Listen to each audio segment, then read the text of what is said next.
Yep, let's go.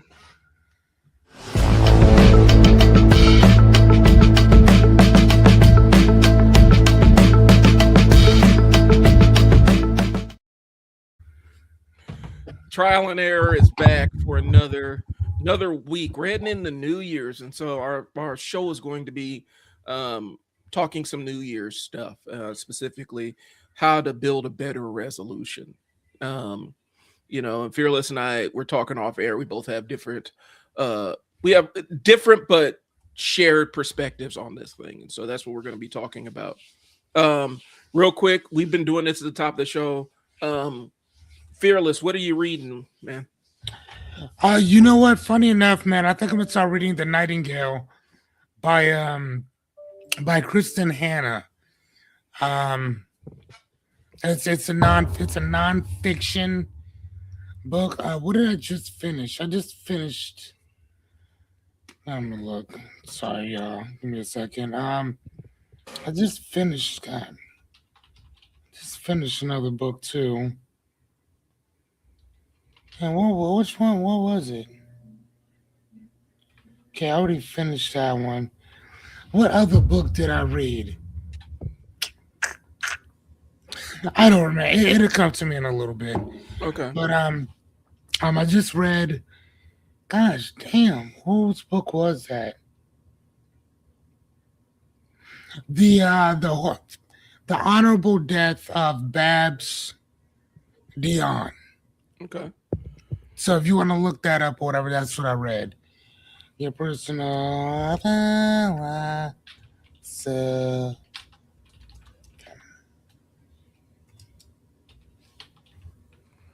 I'm not seeing it. Babs Dion. yeah, yep, Oh, the Savage Noble Death of Babs yeah. Dion. There it is. That's what I read. Okay. Yep. So that's what I read. I just finished reading that, and then before that, I read this little book here, "The Metamorphosis of Prime Intellect," Okay. which is a novel or whatever.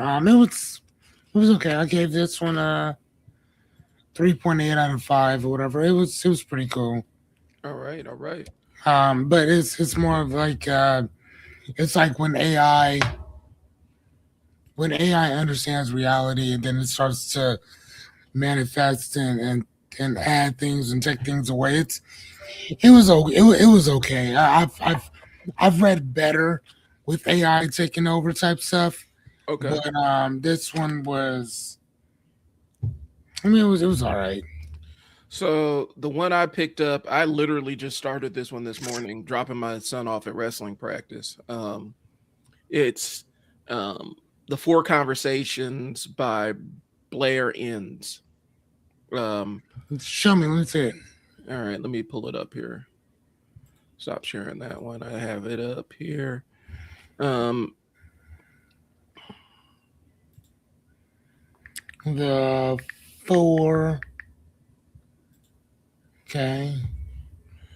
and more or less, it's the concept of how to frame things if you're selling expertise, because he talks about the different phases that he went through as a business owner, working in marketing, having his own agency, moving into consulting, and then turning as a consultancy into a teaching business. Hmm. And he talks about basically the stuff that worked in one context when you are a vendor, from a sales standpoint, doesn't work um, when you're selling your expertise and having people paying you for your thinking or paying you to teach them how to do something.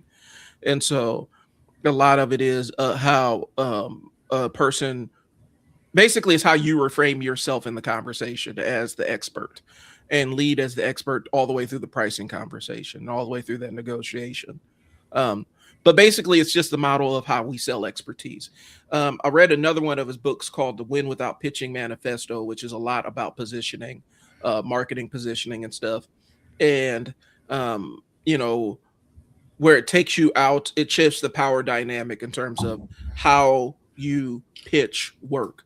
That book is the one that got me that 42,000 contract. Um, Yeah, I followed the prescription of how he laid it out in the Women Without Pinching manifesto, and that's how we got it. Hmm. So this guy's put money in my pocket, and so um, I'm really so far so good. It's really intriguing, like the idea of how um, the vendor pitches versus how the person that's selling the expertise, how the expert selling the expertise pitches. Um, and so, like I said, No, I just bought it. oh, So when it comes in, I'll sit down and give it a ganders. but yeah, it's a pretty good book. And like I said, that book got me. That book actually, the first book he wrote actually put money in my pocket. And he has a podcast that's really good too. I forgot what the name is, but um, Okay. so what's going on, Ryan? So man. So Hey Ryan, what books are you reading? Matter of fact, the rest of you guys, anybody else reading anything good? yeah, drop the books in the Like, yeah, but drop the books in the comments, man. yeah, drop the recommendations in Like, the yeah, comments. please do. I will, depending on what it is, I will buy it, I will read it, I will review it, Yep. and Yeah. I don't care what it is. But here's the thing, and I always tell everybody: if you recommend a book to me, please make sure that there's a physical and an audio version of it, Yeah. please, because Well, I'll buy both. and guys, here's the thing. The reason why we're pushing the reading thing, we talked about it last week, the week before. Um, the only way that we combat um, this creeping uh, regular illiteracy and media literacy is actually becoming literate in these in different things. And part of flexing the muscle of literacy is actually reading, comprehending, processing information, forcing those pathways in your brain to activate, because they go away if you don't. If you don't, if you don't pursue them, they go away. Yeah, if you don't use it, you lose it. That's kind of the prescription for that. So, um, let's see.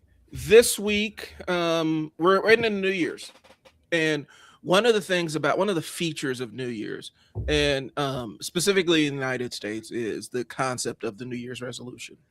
Um, the New Year's resolution is that time where you sit down and you take stock of where your life is and the things that you got going on in your world, and then you make a calculated decision about the things that you're going to change, and then you give yourself the date of January 1st. I'm going to make this change starting new year, new me, right? Like that kind of stuff, right?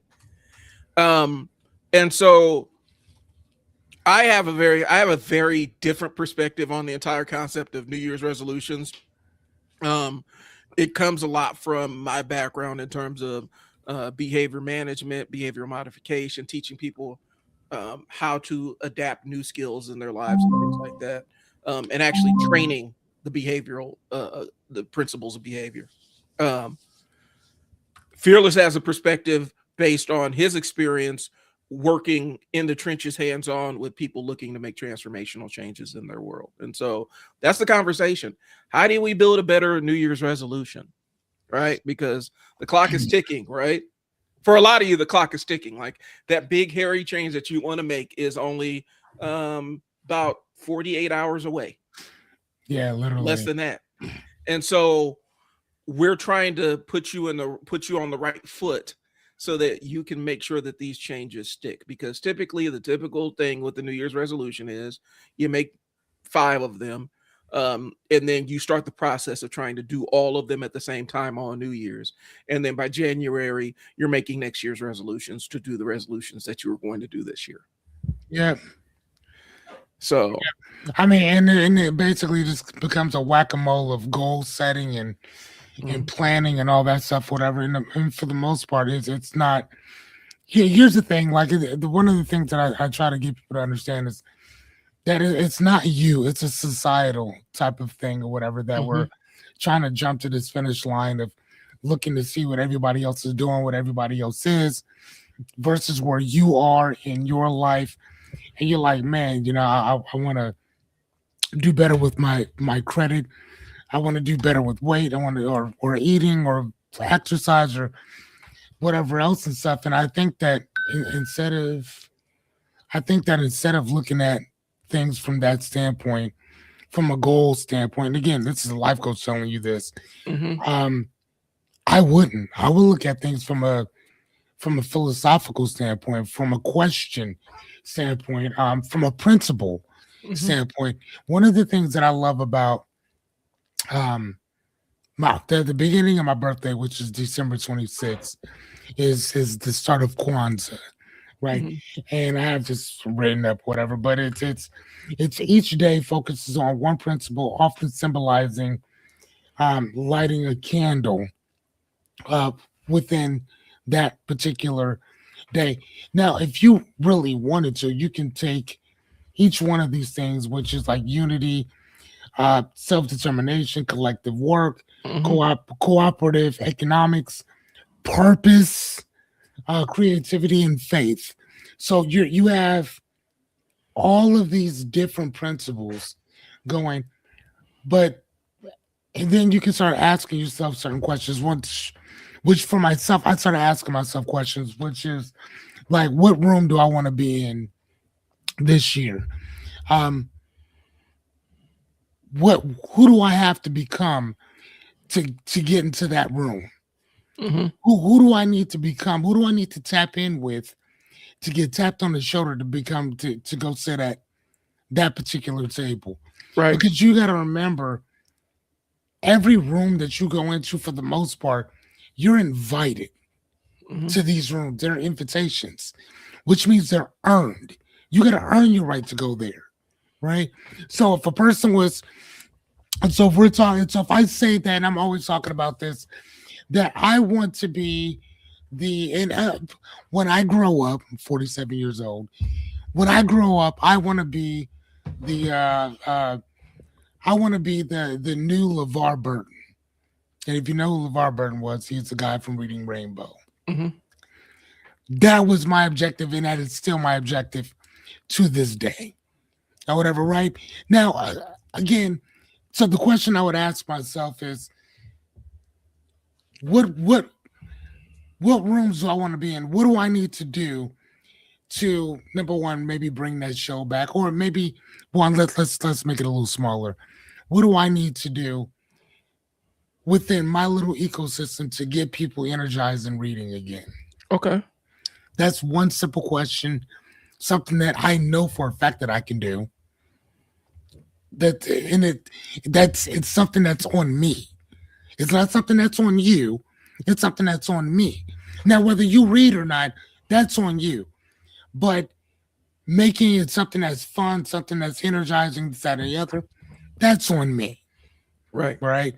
One of the things that Grant Cardone said, he's a marketing salesman, but he said, if you don't know my name, that's my fault. Yeah, let's think about that. Hmm. If you don't know my name, that's on me. I wouldn't. I don't blame you for not knowing who I am. But if this is my objective, if this is my goal, and this is also the fact or the problem that people have with New Year's resolutions, is that we tell everybody about our stuff and then Yep. we don't do shit about it. Because for the most part, ain't nobody gonna hold you accountable for it. You know what I'm saying? I mean, some people won't.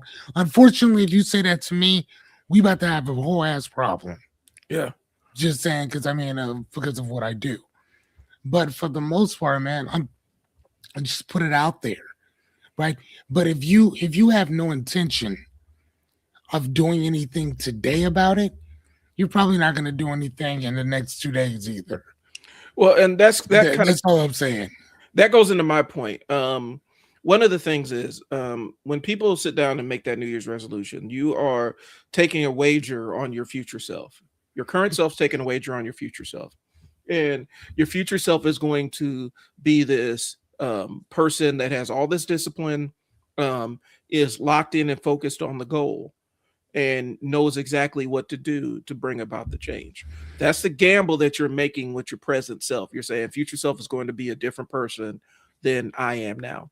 And a lot of times when we do that, we are setting ourselves up to fail, because my perspective is a lot of times when it comes to New Year's resolutions, typically what we do is we have like 5 different things we want to change. We're going to make all of those changes starting New Year's. Yeah, starting New Year's, right? I'm gonna eat better, lose weight, start working out, um, start figuring out how I'm gonna escape this job, all this other stuff that you got going on.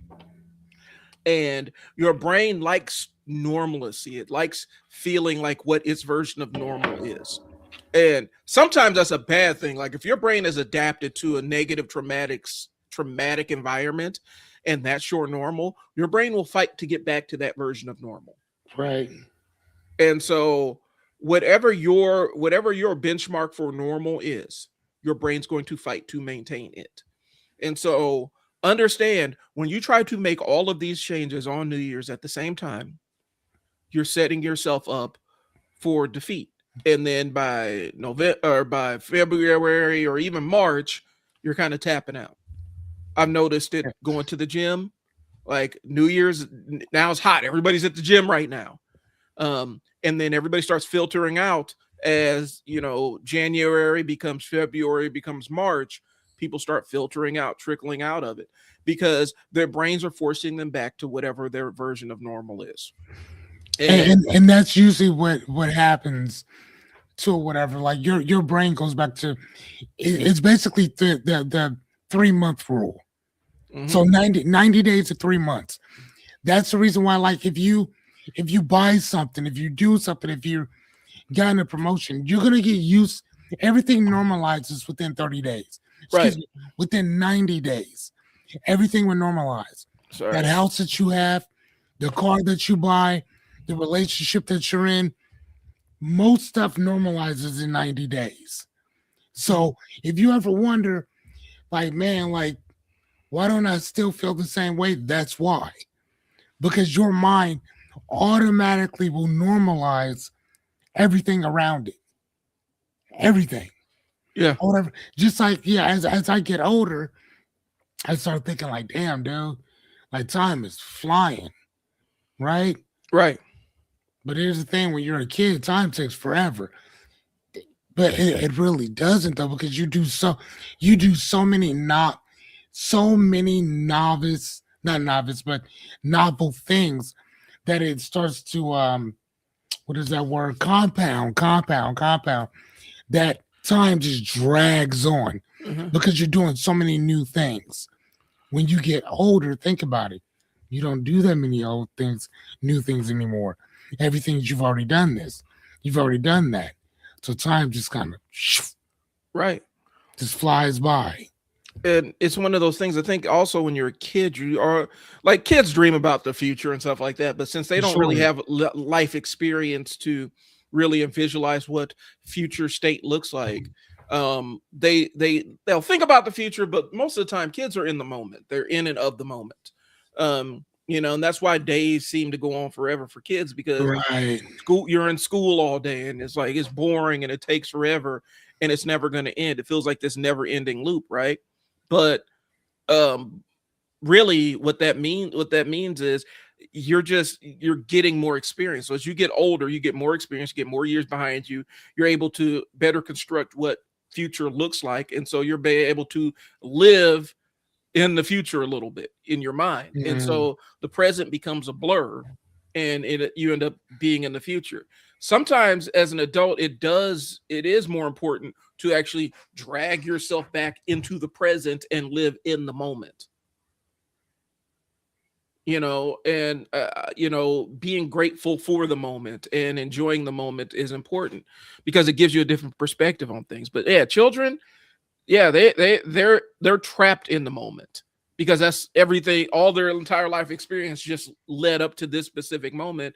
And so they don't really think on that future scope just because they don't have a frame of reference to imagine what a future world looks like for them. Right. You know what I'm saying? And their look back window is a lot shorter about what it used to be. If you're like 7, you probably remember less than half your life. You know what I'm saying? If you're 7, because there's like 3 or 4 years where everything's just kind of a blur, where all the memories are hazy, and then one day you start remembering stuff and cataloging stuff in your brain. So your look back window at 7 is a lot shorter than somebody's look back window at 45. Yeah, right. So yeah, that's just but anyway, so I mean, yeah, without some type of massive like head trauma or something like that, yeah, for sure. And so the thing is, I don't want people to feel called out, but I mean, sometimes it's necessary. Um, the pattern that we adapt around New Year's resolutions is problematic because what that does is it gets a lot of people thinking that they're failures. It gets a lot of people thinking that they're hopeless because they make these resolutions every year and they struggle to keep them. Right. And the what we're saying is the framework that you guys are operating off is flawed, and that's what makes the change difficult. You know, Yeah, that's all it is. and it doesn't matter how much because every 7 years your body changes. Okay, I'll take that one. Mm-hmm. Thanks, thanks, Vinny. Um, like I said, the thing about it is, what you read, what books are you reading, Vinny? Yeah, we're Victor reading. Uh, So, and that's one of the things, like, guys, we're saying that build a better resolution means that we change the framework of how we adapt to change and how we set the stage for that change. Because understanding that um, change is a process and there's a systematic way that you can implement change in your life that will actually yield results. Mm-hmm. And it's okay to set big, huge, scary, hairy, audacious goals, but understand when you set a big, huge, hairy, audacious goal, your first step has to be audacious. It's got to be dramatic. It's got to be something that moves you on that pathway and kind of burns the bridge. But you got to cross the Rubicon to get that thing started. And a lot of people have the vision of this hairy, audacious goal that they want to make, but then they step into it timidly. Mm-hmm. And so you're not going to make that massive radical change stepping into it timidly. Now there are caveats to that. Weight loss, if you're going for a weight loss goal, crash dieting doesn't work. But your hairy audacious goal may be, okay, I'm gonna go through my fridge and identify things that aren't good for me and give them away to the food bank. You know, an assertive step forward. I'm going to remove my ability to not execute the thing that I need to execute. Okay. Right. So there's two frames of thinking with it. So, and I've actually done this in a video. And so, I'm trying not to dominate too much with my stuff here, but the video I did was New Year's resolutions are bullshit. And so, Mm-hmm. um, and I was saying that kind of in a tongue in cheek way, because I don't necessarily think that we adapt the right framework when we're setting these things up. My thing is, if you're going to make a change, you start now. You start making the change as soon as you say this thing needs to change, then you find one thing that you start changing, start moving yourself towards that goal so that you can Correct. start building momentum. So by the time New Year's rolls around, your resolution is really just I resolve to complete something that I already started. Mm-hmm. And then at that point, it becomes a lifestyle as opposed to something that you have to get ready for because change, kind of like you said, happens within a blink of an eye. What takes so long is the preparation for it. Right. You know what I'm saying? Like, oh, I'm gonna change on the first. Hey, man, you got 3 months, so Right. why not just do it now? Yeah. And then when 3 months comes, it's a lifestyle change for you. Well, You're already past that 90 days. You're already past that 100 days, and that's when it's really gonna start, really mattering. Well, and one of the things is the extinction burst, right? Like as you're extincting a behavior, which means as you're phasing a behavior out, more times Mhm. than not, what happens is your body fights so hard to maintain that behavior that it completely crashes out and Mhm. dives all in to and fights you against the thing that you're trying to change. That's why people you know will be on a diet and then they have this binge day where they just eat everything that they're not supposed Yeah, to eat, smash everything, and right? then instantly they feel horrible about it and then the diet is kaput. What that really is your extinction burst. What you should do is you make the change to your diet, you factor in the fact that you're going to have an extinction burst and you try to adjust for it. which Right. means you And might, go okay. ahead. Go ahead. Well, what that looks like is you might give yourself days off, or you Hmm. might give yourself grace periods like, okay, I'm on this diet. I made this change. The extinction burst is I'm absolutely going to hog out on a bunch of stuff that I'm not supposed to be eating. I need to account for that and account that my brain is going to push me in that direction. Mm. And if it happens, I need to rebalance and say, okay, now let's try this again. And ideally, the extinction burst gets smaller and smaller and smaller to the point where it doesn't exist as much anymore. I experienced that when I was on this kind of bodybuilding weight loss kind of thing. Um, I had the extinction burst and I worked through it, and it got lesser and lesser and lesser to the point where I didn't even crave the foods that kickstarted the initial extinction burst. But Mhm. it's the consistency of doing it Right. to where your body adapts to the new version of how we're doing things. There's this book called Change Anything, and it's created by Change Anything Labs. And basically, this is like their. I remember I read this like years ago, but it's the new science of personal success within itself. Now they call these people changers. A changer is somebody who had one thing, right? Mhm. And then they had the desire, so then they had to change it. But then that change had to be at least 2 years. So Mhm. they had to have kept that change for 2 years to be considered a changer. And everything that you literally just said is literally one of the things that they talked about Mhm. on there as well. So like one of my personal favorites is for myself personally is I love Godfather's pizza. Like Mhm. I don't like Godfather's, I love Godfather's, right? But I also know that man, I have a massive addiction to Godfather's pizza. So I will give myself my all right, bro. You can have that once a week, Mhm. but you can't have a large. You can only have a small, Yep. right? And there's two types. I love meat lovers, and I love my favorite is classic combo, no mushroom, easy onion. Mhm. So instead of me doing like the medium family feast or whatever, I'll do a small half meat lover, half classic combo, no meat up, no mushroom, easy onion, right? Mhm. So I get my shit out of the way. If that makes any sense, or That whatever. makes So, sense.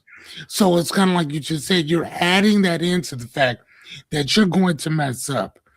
I'm a type 2 diabetic, so I can't have a lot of stuff, whatever. So I really have to watch what I'm consuming constantly. But I also know me, so I'll be like, all right, cool. I'm not gonna get a big thing, but let me grab a swig Mhm. of this here because man, I've been aching for this shit over here. You see what I Mhm. mean? So, but that's how I'm able to do things because of books like this here, because it teaches you how to change certain things about. And again, it's different for each person. But if you really think about it, the principles are for the most part the same. Yep. You know what I'm saying? I mean, the objective might be a little different, but what you're doing is all the same. It's all the same shit. So they went through all the things of people that have trial and error, trial and error, trial and error, and figure out what worked. Mhm. And the great thing about it is that they kept all the things that didn't work so they could tell you, hey, just in case you have any questions, hey, this is what was tried. They tried this over here, that's and these are the percentages that happened. This is the outcome they got from it. Whereas this right here are the statistical individuals who've actually accomplished all of these things over here. This is how they did it. This is why they did it. So for one of the people, they so if if Godfathers is on their way home, they would take a different direction. Yep. Like just in general, because they know, like, bro, no. Or again, set a particular date. Wednesday, I'll go there in 2 days. Yeah. I'll go there in 2 days. So you can still drive past it, but I'll go there in 2 days. Well, and the entire thing is about restriction based diets because we're talking about that's kind of what we're talking about. Restriction based diets kind of puts you in that mode where I'm going to restrict this thing that I absolutely love, and I'm going to not do it. And what happens is Right. that thing that you restricting takes a bigger and bigger piece. Like normally you wouldn't be thinking about it as much as you do, but now that you can't have it, it's all you think about. Right. And you're restricting the thing that you actually enjoy. And when you finally get to enjoy that thing, it dumps all those feel good chemicals into your body and stuff like that. That you get that dopamine hit, and oh Yeah. my god, it And just keeps going. and then you get addicted to the dopamine hit. And then you set yourself up for a future, I'm gonna binge all this food. I'm gonna sit here and eat all this food and stuff, because the dopamine hit is what you're addicted to instead of the Right. food. And so Yeah. restriction-based diets are problematic instead of adjusting your portion size. Because you can adjust your portion size down where I'm gonna get some of what I like, I'm just gonna get a little bit less of it. And Right. sometimes it's getting a medium fry instead of a large fry. And then Right. you go down to the small fry. You're still getting the thing that Yeah, you you like, still you're just getting getting it. less of it. Right, but they also did a thing about money too, because of people being in debt and this and the other. And again, one of the books that I try to tell people, again, that's a lot smaller than this one, Mhm. is The Richest Man in Babylon, when he talks about what is it? I think it's like 7 different principles in which they talk about that. Hold on one sec. But again, though, one of the things is to pay yourself first. Mhm. I think the first one is to live below your means, and then the second principle is to pay yourself first, right? But that's the one thing that most people do not do. Most people who get money pay off bills, pay off entertainment, luxury, all this other type of stuff or whatever. And then whatever's left, they'll put into savings. Whatever's left, they'll put into investments. Whatever's left, they'll put into their future. When I read that book, it took me years. It took me homelessness. It took me sleeping on my friend's couch. It having cars repossessed to having a credit score of 820. So I could tell you how that worked. I can tell you what I did. I can tell you all that stuff. But the one thing that helped more so than anything was, like you said, live below your means and pay yourself first. Mhm. I try to teach that to my kid now. He's 13 years old. I'm like, son, anytime you get something, take 1 to 5% away. Right. Just put it somewhere else. It's not even yours. Matter of fact, that is your money. Everything else you're gonna do, you're gonna give it to some gas station. You're gonna go give it to a friend. You're gonna go give it to somebody else. But what's left for you? So take yours first, and then pay everything else out. Why do you think the government, when you get paid, Yeah. why do y'all think that the government takes their money first and then gives you your money second? Right.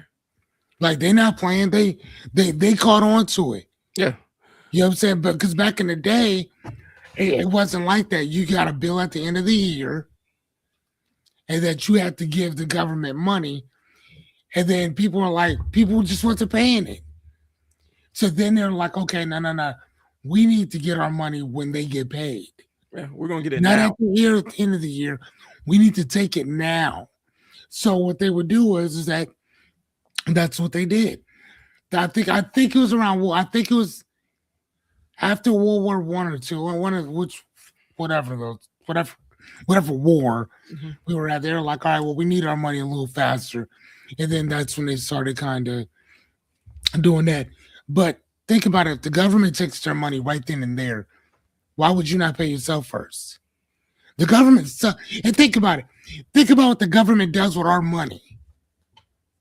I mean, Yeah. really think about this. We're not going there, but I'm just saying, pay yourself first. Yeah.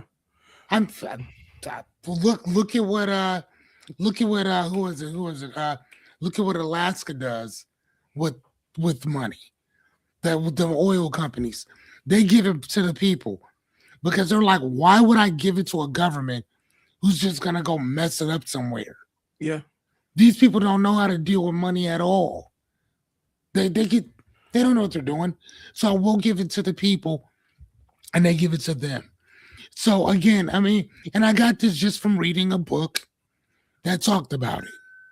So let me continue on. Let me get on my point here with this. Um, and one of my lights just went out. One of the things is, so when I was trying, like I've been a gym rat for a long time. Um, off and on since high school, I was always in the weights or what. I get back into it after a pretty long layoff, about a year or two. And I'm like, I want to get as strong as I can. I want to see how strong I can get. Now, this is mid 30s. Basically, I'm like, going to see how strong I can possibly get myself. Because in your 30s, that's where your peak grown man strength comes in. Hmm. Like mid 30s is when a lot of power lifters, that is the peak of their career, that is physically as strong as they are going to ever be. Oh wow. And so I'm like, let me see how far I can get into it. And it started out with, small goals like, okay, I want to bench press 315 pounds. Okay, I got that. I want to squat 500 pounds. All right, I got that. Hmm. And my elusive goal was deadlift. First it was 500, and then it jumped up to 600 once 500 got easy. It's like deadlift over 600 pounds. The way I did it, and this goes into the audacious, radical change. Now, I didn't know it was audacious at the time. I'm telling you that. I'm prefacing this by saying this. The program I was following was a simple starting strength program. 3 sets of 5, add 5 pounds to the bar every session until you can't add 5 pounds to the bar anymore, and then dial it back to 2.5 pounds. And so I did that, and I got through what they call the novice linear progression, and I hit the wall where, okay, I'm at my max.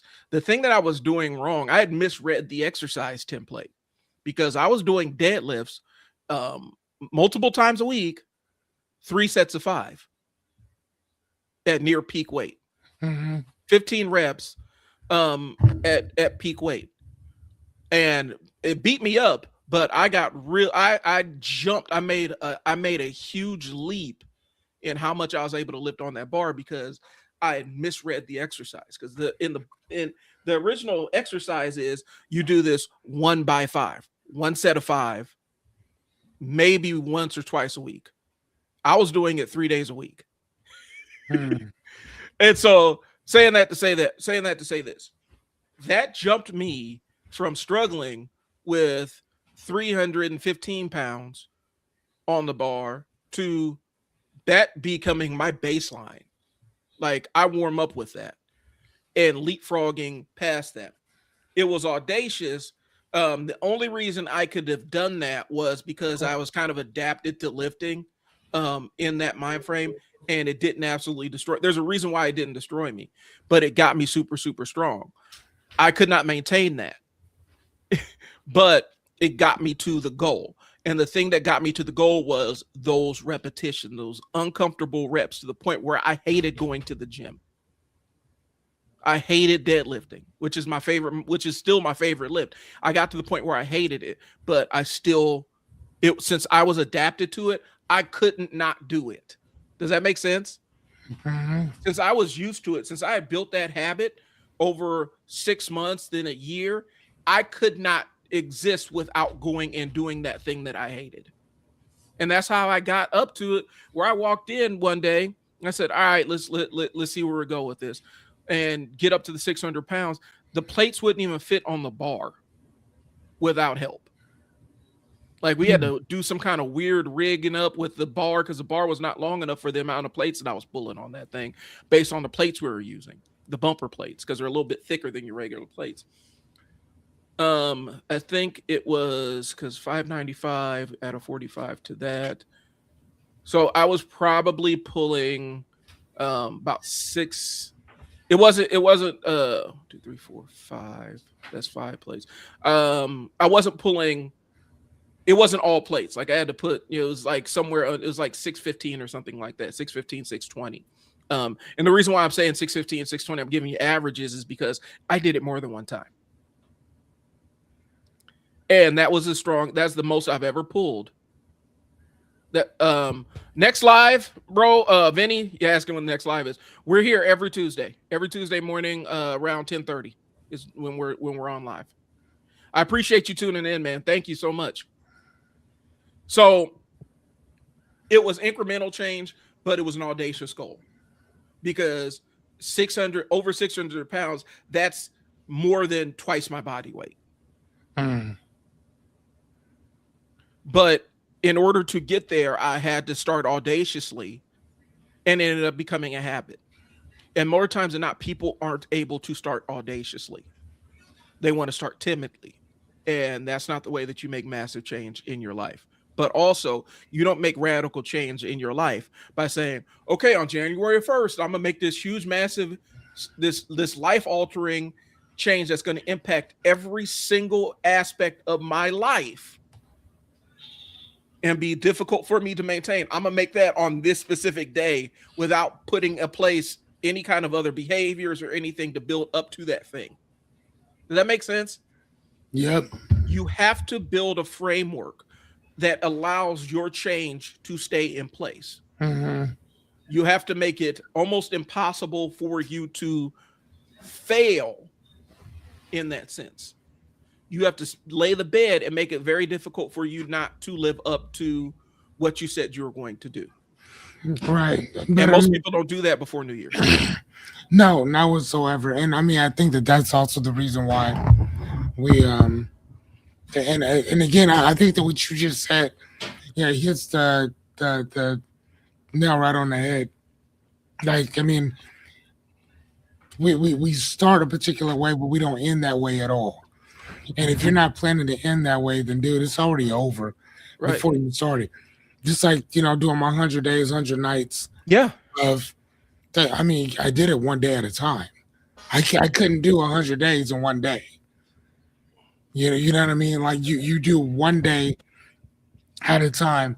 And I mean, now I can, because I did it before, I can jump on and do it, which is really weird for me because if I'm not doing it every single day anymore, it's not even worth doing. If that makes any sense. Yeah. I'm so used to just every day. And I came on at the same time at 8:30. I think it was 8:30? Yep. 8:30 to 10 o'clock. Brand new material every single night for 100 days. Get out of here, dude. Ain't nobody doing that. What's that? It's that. What is that? You might be able to correct me on this. It's the hedonic adaptation, right? Like your new, human beings can adapt to a new normal baseline. Anything. You're going to get back to your relative state of happiness, regardless of what you're encountering. So that's why a lot of times lottery winners aren't over the moon and thrilled about, like, they win the lottery and then they win the lottery, you get that big surge. And then all of a sudden, everything goes back to normal. It all resets to whatever your relative normal state of happiness is. It becomes that. So if you're already in a happy person, now it does change if the reason why you're unhappy is money. Now, if money is the thing that's making you unhappy, you might be able to, that might be one of those escape hatches, right? But if you're unhappy in general, and about the lot of your life and the state of your life, and it doesn't have anything to do with money, it has to do with your personality or other stuff going on in your brain. Once that endorphins run off, wear down from winning that lottery, you're going to be back to your same relative state of happiness. Yeah, here's the thing, man. I think it was TD, what's his name? TD Jakes, who said, if man or money can solve your problem, you don't have a problem. Yep. Think about that. If man or money can solve your problem, you do not have a problem. I thought that was the truest stuff I've ever heard. And kind of piggyback right off what you just said there. Yeah, I think it's the same. It's the same difference, though, my guy. Yeah, It's the same type of stuff. Like if this really isn't for you, then it's not going to be for you. right. And there's nothing that we can say or do that's going to change that particular thing. You either want it or you don't, and you're going to do what it takes. Period. I mean, how many people didn't have any of the equipment that we have, and still went out there and said, "Fuck it," and still made it happen, Right. regardless, because that was just their thing. They was gonna make it work, no matter what. Well, and it's the same. Cell phone, speakerphone, they don't care. They own it. It's the same thing I used to tell parents when I was when I was teaching parents. They think that they can come up with this. I'm gonna ground this kid for 2 months, Right, and it's crazy. and that's going to change the child's behavior. And I had to say, okay, so the thing I need you to understand is this: while you being restricted from something for 2 months might be really damaging to you as an adult, a child will adapt to whatever, they'll adapt to their new normal faster than you can even imagine. And so if you say, I'm going to take everything away from you for 2 months, within about a week, their new existence becomes my life minus all these things, that minus video games and cell Yep. phone and all the other stuff. And then they adapt to it. And then eventually they're able to use the fact that that your punishment isn't punishing to them to punish you with it. So okay, say that one more time. All right, which part? So Yeah, that last part. Their punishment is a punishment for you. Say yeah, that again. so they adapt to all the things that you remove from them, Right. and they become, they get used to that new life, and it ends up becoming their punishment is actually a punishment for you because you're having to play warden in your own house. Hmm. And I've seen kids turn that on its head really, really fast. Like, oh, so mom and dad grounded me for a month. I'm going to become the most irritating person in this house for a month. And the parents end up, by the end of the scope of whatever that punishment is, the parents are relieved that it's over. Right. The kid has already adapted to it. So the lesson the kid learns is whatever they throw at me, I can just outlast them. And then if you keep doing it, Yeah. if you keep like, well, yep, you're on punishment again, 3 weeks, cool. And then again, like you just said, eventually you'll just be able to do without. Yeah. So yeah, I don't have a phone, or I don't have a tablet, or I don't have this, I don't have that. Yeah. Cool. And then you just get used to not having it, and then it comes to a point where you can't threaten them with that no more because they don't care anymore. And you can't reward them with that anymore either. Nope, because you do it constantly. You can't, the video game loses the Switch or the PS5 or whatever loses its ability to motivate the behaviors out of the kid that you want to see. It's easier to, I hate to say it, but essentially use PlayStation access or use video game or phone access or tablet access. It's easier to use that as a bribe to incentivize them to show the kind of behaviors that you want to see. You reward them if you reward them whenever you see the behaviors that you want to see, they're more likely to show those behaviors in the future. And so that's the concept. We're trying to punish stuff out of our kids as opposed to rewarding it into them. So if you want to see good grades, you reward them for the good grades, right? I'm not saying that there's no consequence for bad grades, but you can't go overboard to the point where your rewards for good grades no longer matter. And if you say, you're going to lose the video game for a year, they will adapt to that in 2 weeks. And then they'll be all up under you, bugging you, making you feel miserable because they don't have video games, and they're going to hound you. And so that's the game. Okay. So that's just how human behavior works. We adapt to our new normal pretty quickly. But the other side is we want to maintain normal as much as possible. And our brains want to get back to whatever our relative state of normal is. So it's a double-edged sword. Like I said, you're never going to outpunish a child's ability to adapt. No one told me. That's just how it goes. And I don't think people understand that, especially parents. And so that's why I'm always big about adding new things to your toolbox, because you're not going to outpunish your kid's ability to adapt, even if it's your behavior reinforcement schedule involves corporal punishment, spankings, and stuff like that. Kids adapt to that.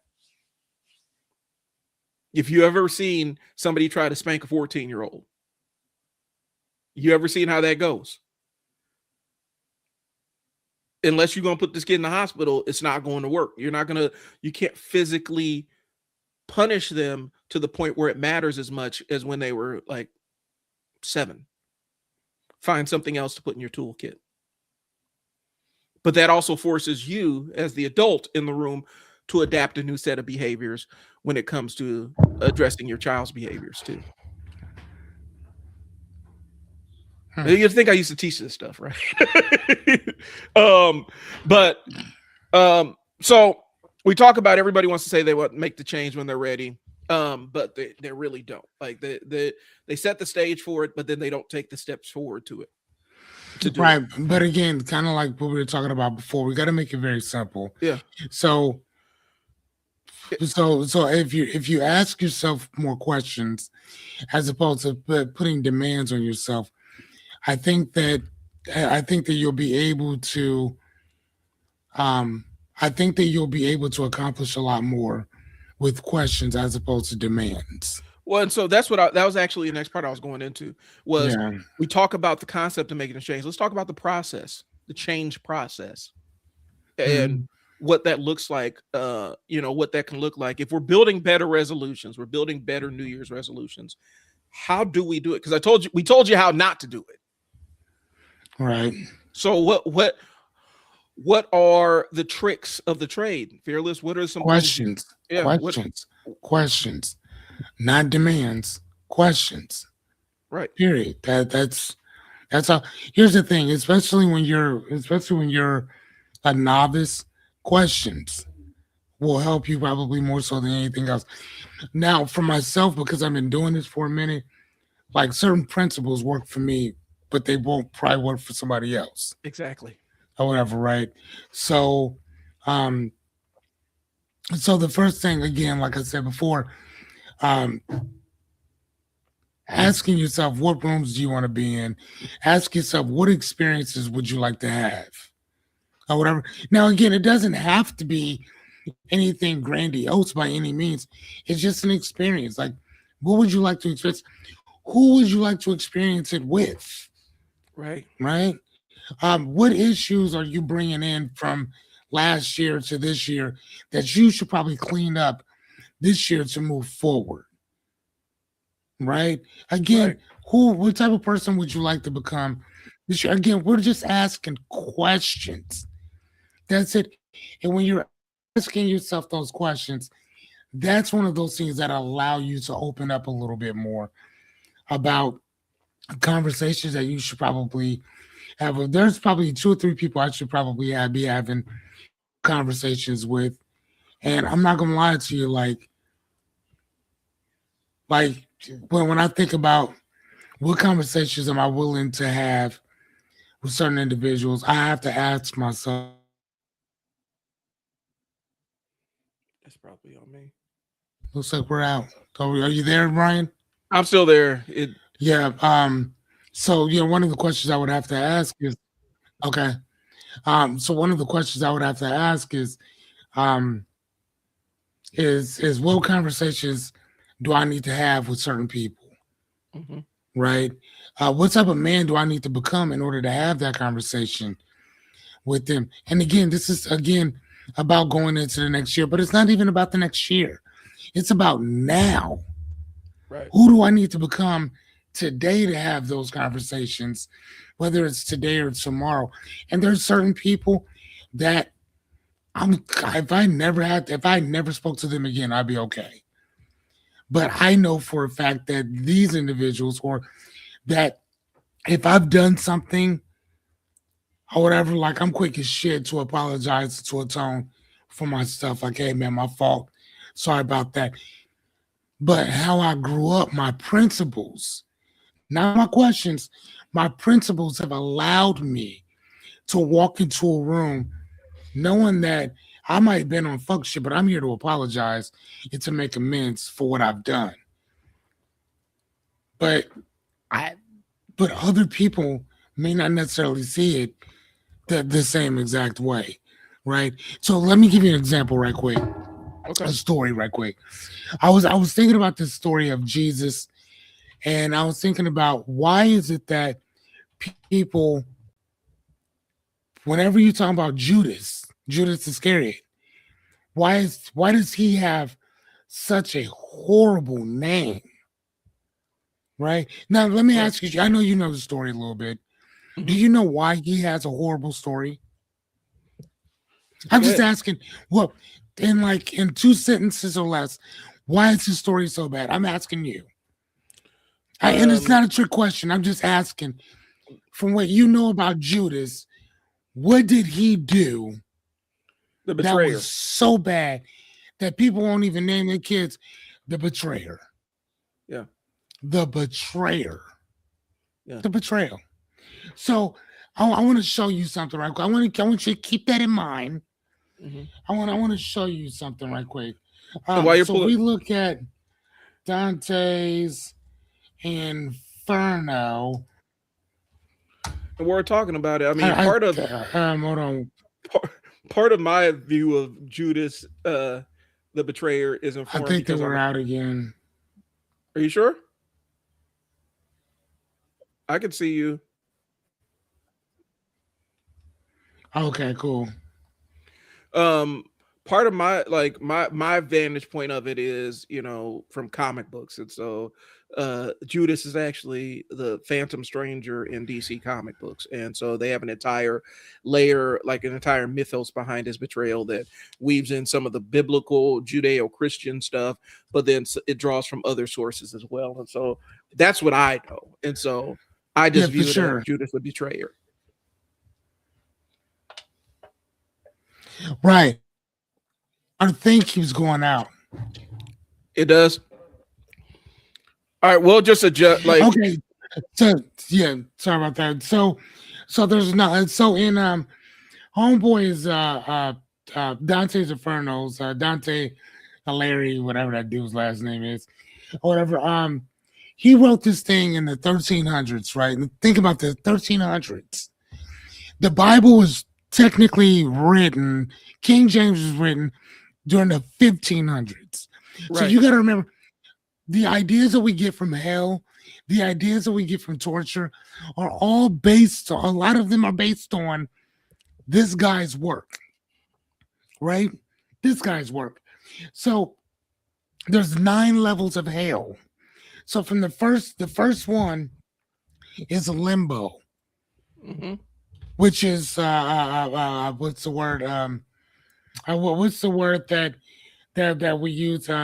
Purgatory What is is a that? Purgatory. Thank you. yeah. So that's number one. The second is lust. Third is gluttony. Fourth is greed, wrath. Think about that wrath. Hmm. Hypocrisy is number six. Now, I want you to think about this: violence against others, against self, and against God is seven. Seven. We still got two more. Being a fraud is number eight. Hmm. You want to know the last one? You want to know the one that for the last thousand so years, this one is the one that is the worst of them all, even worse than murder, What? fucking treachery, Yeah. betrayal, betrayal. Now I want you to think about this. He the difference between Judas and the rest of his confederates was that Judas intentionally intentionally turned this man in. Intentionally did it, right? Right. But if you look at the 11 other dudes rolling with him, Jesus told them all, you all gonna betray me. You're all gonna not betray me. He said you're all gonna deny me. Yeah. All of you are. You're gonna deny me at this time. You're gonna deny me at that time. All y'all gonna act like y'all didn't know me. All of y'all are. So, but think about that. They all betrayed him. Hmm. They all betrayed him. But Judas's. I mean, but here's the thing. Jesus could understand, which I'm not gonna lie to you. I really don't get that, but it's a great story. That's why I love the story. Jesus could understand that you're gonna try to save your own life, so you're going to deny me here, but then you're going to yeah, you're gonna be speaking on me over here. Right. But Judas, on the other hand, bro, what I and that's why I kind of almost think that it's one of those stories that some people can sit and say that here's the thing. I'm gonna tell you what I think. I think that Jesus asked him to do that because otherwise the prophecy would not have been what it was and how it was. And again, we're just talking about story wise, Yeah. right? But in the book itself, or whatever, if we're just talking about it from what somebody else said, or whatever, one of you are gonna betray me, so go on, go do what you need to do, champ, right? Because he knew who he was. Like, no, not me, my God, whatever. Anyway, but my point of the matter is that treachery, betrayal is the worst one. And I pulled this up, and it's so bad that it says it's a sin, betrayal of the special, because it's a special trust, Hmm. right? And there's 4 zones to this. There's a Kanea, which is traitors to my kin, which is what Cain did to Abel. Cain killed Abel, right? So Yeah. it's a betrayal there. It's a traitorous, treacherous thing to your country. And think about this: it's a treacherous thing to your guests. To your guests. See, people think that Sodom and Gomorrah was based on homosexuality. No, it was not. It was based on what's that word? Hospitality. Uh-huh. You had to be cool to people. Period. Now God can wipe out hordes of people, but you can't. At least not without special permission. And then the other one is being a traitor to your Lord, to God. So I'm just saying, dude, like it's so it says that Satan is here, frozen, not ruling, chewing on Judas, Brutus, and Cassius, or whatever these are, people back in the day Yeah. or whatever. So my point is this. My point is this. I love the shit, right? But my point is that to be treacherous, betrayal, it's the like, yo, I'm cool on that shit, Yeah. right? Think about how crazy that is. That another person, that somebody during the time of 1200 was like, bro, you are a piece. Excuse me, 1300s was like, you are so much of a piece of shit that out of 9 levels of hell, that's the one that you're at. Well, and so it goes That's back. all I'm saying. That's If all we're I'm look saying. if we're looking at it from kind of a little the group dynamic side of it, right? If For we're looking sure. at the person that was present in, um, I mean, let's be honest, wrote wrote those parables. Um, what you're dealing with actually is the concept of a high control group, right? Like a For sure. high control group where um, you have to lay out um, the ground rules of the group in order to maintain control of said group. And when you're in a group like that, the worst thing that you can do is be a betrayer, a person that goes against what the group values or betrays the group is the most dangerous person. They can forgive a lot of other things, but except selling that group out to the larger group. That is what I'm talking about. Yeah. That is why treason. That is why think about that. treason is punishable by death. Yeah. I mean, think about it. You can kill somebody, you can lie, you can steal, you can cheat, you can steal, Mhm. you do, you can do the worst atrocities to people, but treachery, Yeah. oh, you ain't shit. So, and that's what I'm saying. Because a high control group is basically a cult. Like that's what a high control group is. A little bit, It's cult like thinking. yeah, You see it in crypto groups, like crypto groups, or the people that play hard in like the meme stocks market and stuff like that. When you're in those groups, it's a high control group. Everybody says good morning, guys, all this other stuff. The absolute worst thing you can be is, I don't think this is the right thing, guys. Oh man, you're fudding the group. This is fear and uncertainty. This is a crime against the group. The worst possible thing you can do is sell this stock that we're all invested in. right. You hold on in the face of the market downturn, you fall in, the fundamentals can fall out from under this stock, but you better hold it, because if you sell it, you are betraying us. And then if we find out about it, you're out. Mm, So it's the concept, it is a high control group. And so the leader has to enforce it. And again, the worst thing you could possibly be is a betrayer. right. When the group dynamics are like that, when you require absolute subservience or adherence to your will in order to maintain control of the group, the worst thing you can do is be a betrayer. So I think maybe that might play into it too. Mm, might be. You know, Yeah. and so I see where you're going. Yeah, and a lot of times we end up playing the role of the But betrayer to ourselves. sorry, but my point was is that there's certain there are certain principles in which I stand on, I stand for, that are mine. But I wouldn't ask another person to live by the standards that I set for myself. Yep. That foundation that I have is not the same foundation that other people have and that other people are on in Well, general.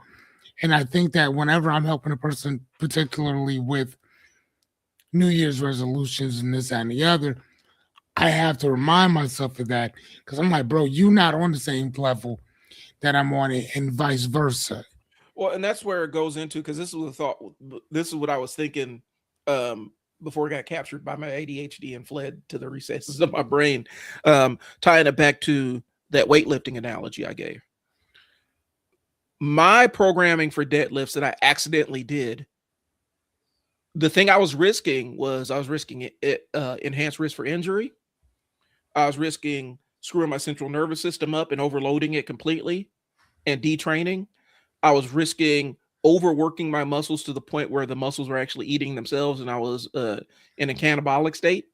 Mm, Um, Fortunately, I didn't experience any of that. And so there has to be something internally, biologically, where I was able to not do that. Because for a lot of people, that level of work on that specific movement where deadlifts absolutely challenge your entire body.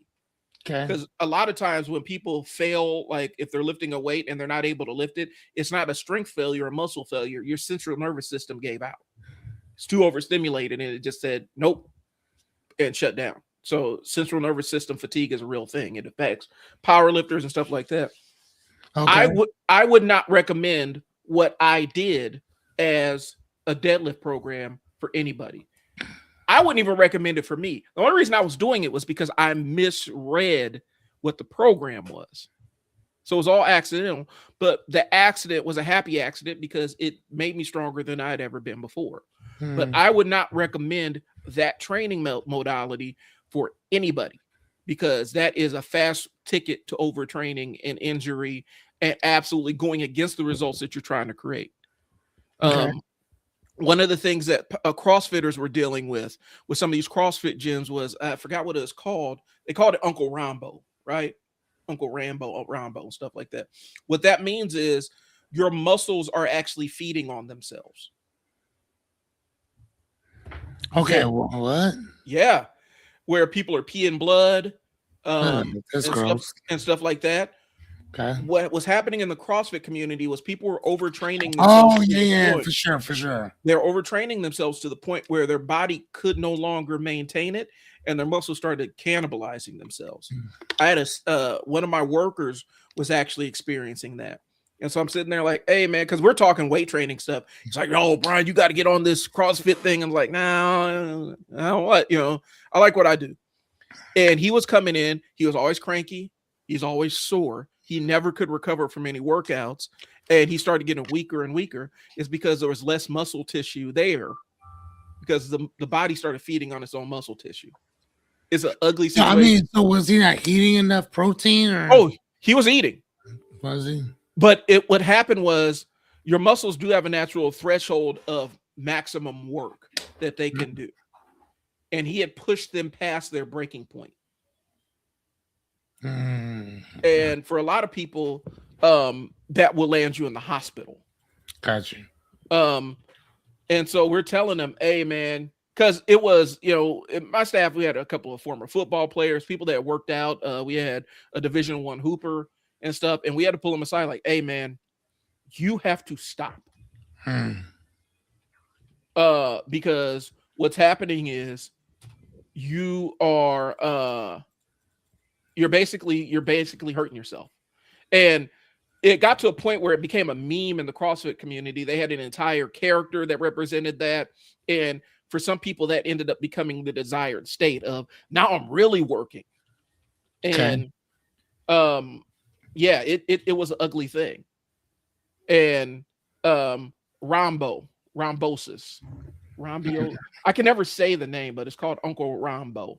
And basically it's a condition where you've overtrained to the point where your body can no longer recover from the amount of stress that you put it under. Oh wow. It's the breakdown of muscle tissue, releasing harmful substances like myoglobin into the bloodstream, which can lead to kidney damage or kidney failure. Symptoms include muscle pain, weakness, dark colored urine. Some cases are asymptomatic. Causes extreme exertion, trauma, infections. So but there was a breed of CrossFitters that were actually pursuing that. Okay. Because they've correlated pain with getting stronger. Did you know back in the day, like when there was like a certain sect of Christians that would come out and they would beat the shit out of themselves. Yeah. They would take like the cat's nine tails and whip their backs and stuff because they're like, if Jesus went through it, we want to go through it too. Mother Teresa was on that. Like people were scared to be around them because like it's ironic as people say that Muslims are terrorists and this and the other dude. People were scared of Christians.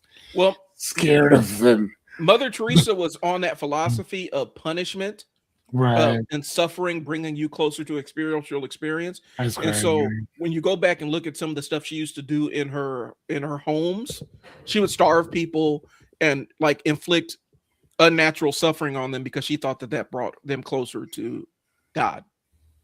It's some dark stuff. If you ever really want to mess yourself up and screw up your view of some of these people, go look up what Mother Teresa was actually on.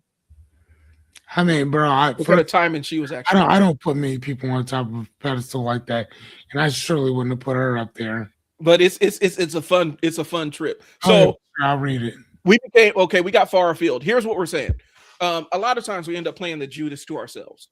Like our future self ends up becoming the Judas to our present self, right? It ends up becoming the betrayer to our present self. And the reason why the future self becomes a betrayer is because we've layered it with all these insane expectations of behavior that don't align with who we've historically been. Correct. You're expecting future self to carry all that weight, as opposed to building the framework for future self to be successful. You basically sabotaged it. Okay, and that's literally all it is. What you just said is being in a situation where we can to be successful. So you're kind of clearing the path out. Yeah. So you can walk that path. That's literally all we're doing. Yeah, and y'all want, and the real truth is, and let's be honest, me fearless between me and you. One of the things that we say is we say we want to change things, but we don't really mean it. You don't Yeah, really want to change. You just want certain things to be different, but you don't necessarily want to make the change yourself. yeah, And so we get into that mode with New Year's resolutions where people want the outcomes, but they don't want to put in the repetitions. Um, I used to call it winning without competing. We have parents in my sports training business that are locked into that. They want to win without having to go through the struggle and strain of actually having to compete to win. right, What that means is they want to drop their kids on these loaded teams where their kid may be the most marginally talented kid on the group, but then they want to collect all the trophies and everything because they want to experience winning without having to actually go through the process of competing. hmm, And a lot of people have that mind state, and that's an insidious mind state to have. I'm not, I'm not big huge competition guy, overly competitive guy. My daughter got all that from me. She got all that. She got all the hyper competitiveness. But we have this thing in society where people want to win without competing. They're trying to rig the game before they get started, and it becomes a dirty game when you're trying to do it from a New Year's resolution standpoint, where you're going to shortcut your way to the outcomes without having to go through the part that sucks, right, the transformation piece of it. And so sometimes it's mentally adapting and saying, this is going to be tough. And these are the things I'm going to deal with. And making the plan, hey, this is how I'm going to deal with these. Again, my contention is don't wait till New Year's. If you decide that you need to make a massive change in your life, start moving towards that change now. Small correct. steps are better than no steps. Yep. Yeah, I mean, just do something. But again, I mean, and know your why. Yeah. You know, like why is this important to you? Because I mean, and again, I mean, even if you were to sit and say that, well, I would like to, I like to lose 30 pounds. Mhm. Perfect. For what reason? Why? Yeah. Like, I mean, and I'm not saying because you don't want to be healthy. I mean, cool, but I mean, some of these foods are amazing. Yeah. So obviously, if you got yourself up to that 30 pounds or whatever, okay, cool. So does that mean that either A, you need to scale back on what you're eating, or B, you need to work out a little bit more? But from what I've learned is that majority of what majority of that weight coming off is going to be based on what you stick in your mouth. Mm-hmm. So I mean, think about that, and then there we go with Liberty's research. Yeah, or C, consider, you know, Or very much part, very much. But again, there's something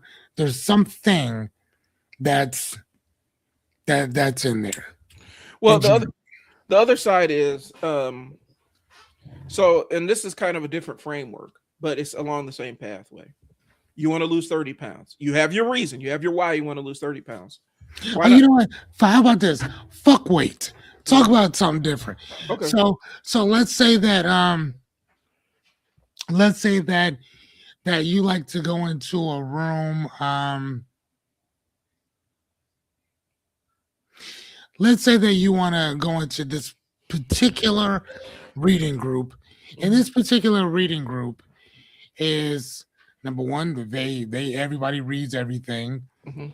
They're a fun group to have, but here's the thing: it's a group that they only accept certain people, right? And the qualifications are maybe that you have to have read, you have to read like 100 books a year, and then it's like a $200 um, a month uh, thing that you have to pay to play with them or whatever, right? Yeah. To get to this group. So let's say that that's your New Year's resolution. Let's use something that's kind of ambiguous. Okay. So How do you so become the kind of person so, that's in so the how group? do you become the kind of person that's in that group? So one of the things that I would do personally is if that was a group that I wanted to be in, I would maybe talk to somebody who was already in the group. Yeah. Yeah, you see what I mean? I would find out. Okay, well, What's the application fee like? What type of books? I mean, because if the more that you look into it, you might be like, you know what, this isn't. Yeah, you know what, I'm cool. Or your I why. don't. I don't like the. I don't like the books that you guys are reading. I can't read my own books, but I like you guys as a group. So, I mean, is it possible for me just to sit in on your conversations, and that might open up something as well? But why do you want to be involved in Yeah. this particular thing? And again, I think that by talking to other people about what it is that you like to get into or what it is that you like to do is going to not only gather the information that you're looking for, but put you on a trajectory to kind of go into that. Well, and I think it's It getting work for you. like I said, getting solid on your why.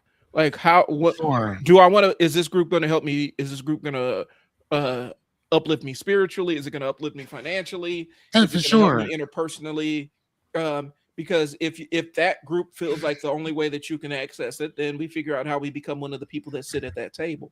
But That's it. if there are other ways to get there that don't necessarily require the group and you're not and that's not your destination, then you figure out other ways to get there. Right. And I think, but the thing I was going with before we moved off the weight thing is I believe in you shoot past your goal, because then if you want to lose 30 pounds, say I want to lose 60 pounds. So when you lose 25, you're further ahead down the road than when you started. For sure.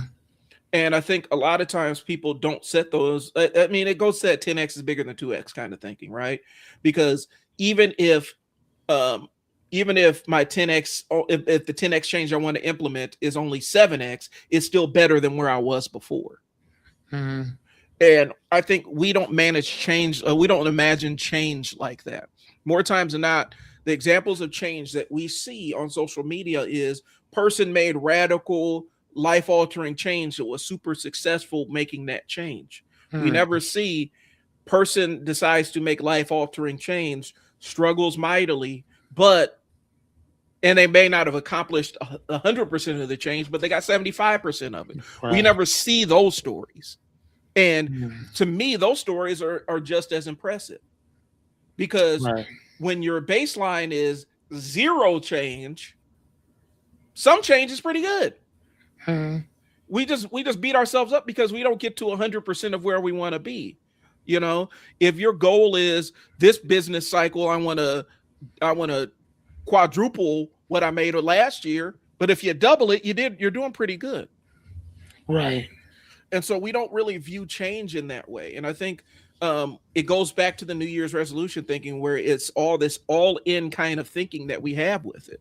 Like there's a lot of things I find problematic around the New Year's resolution. It's not the idea of changing in and of itself. It's how we position that in our discourse, in our society.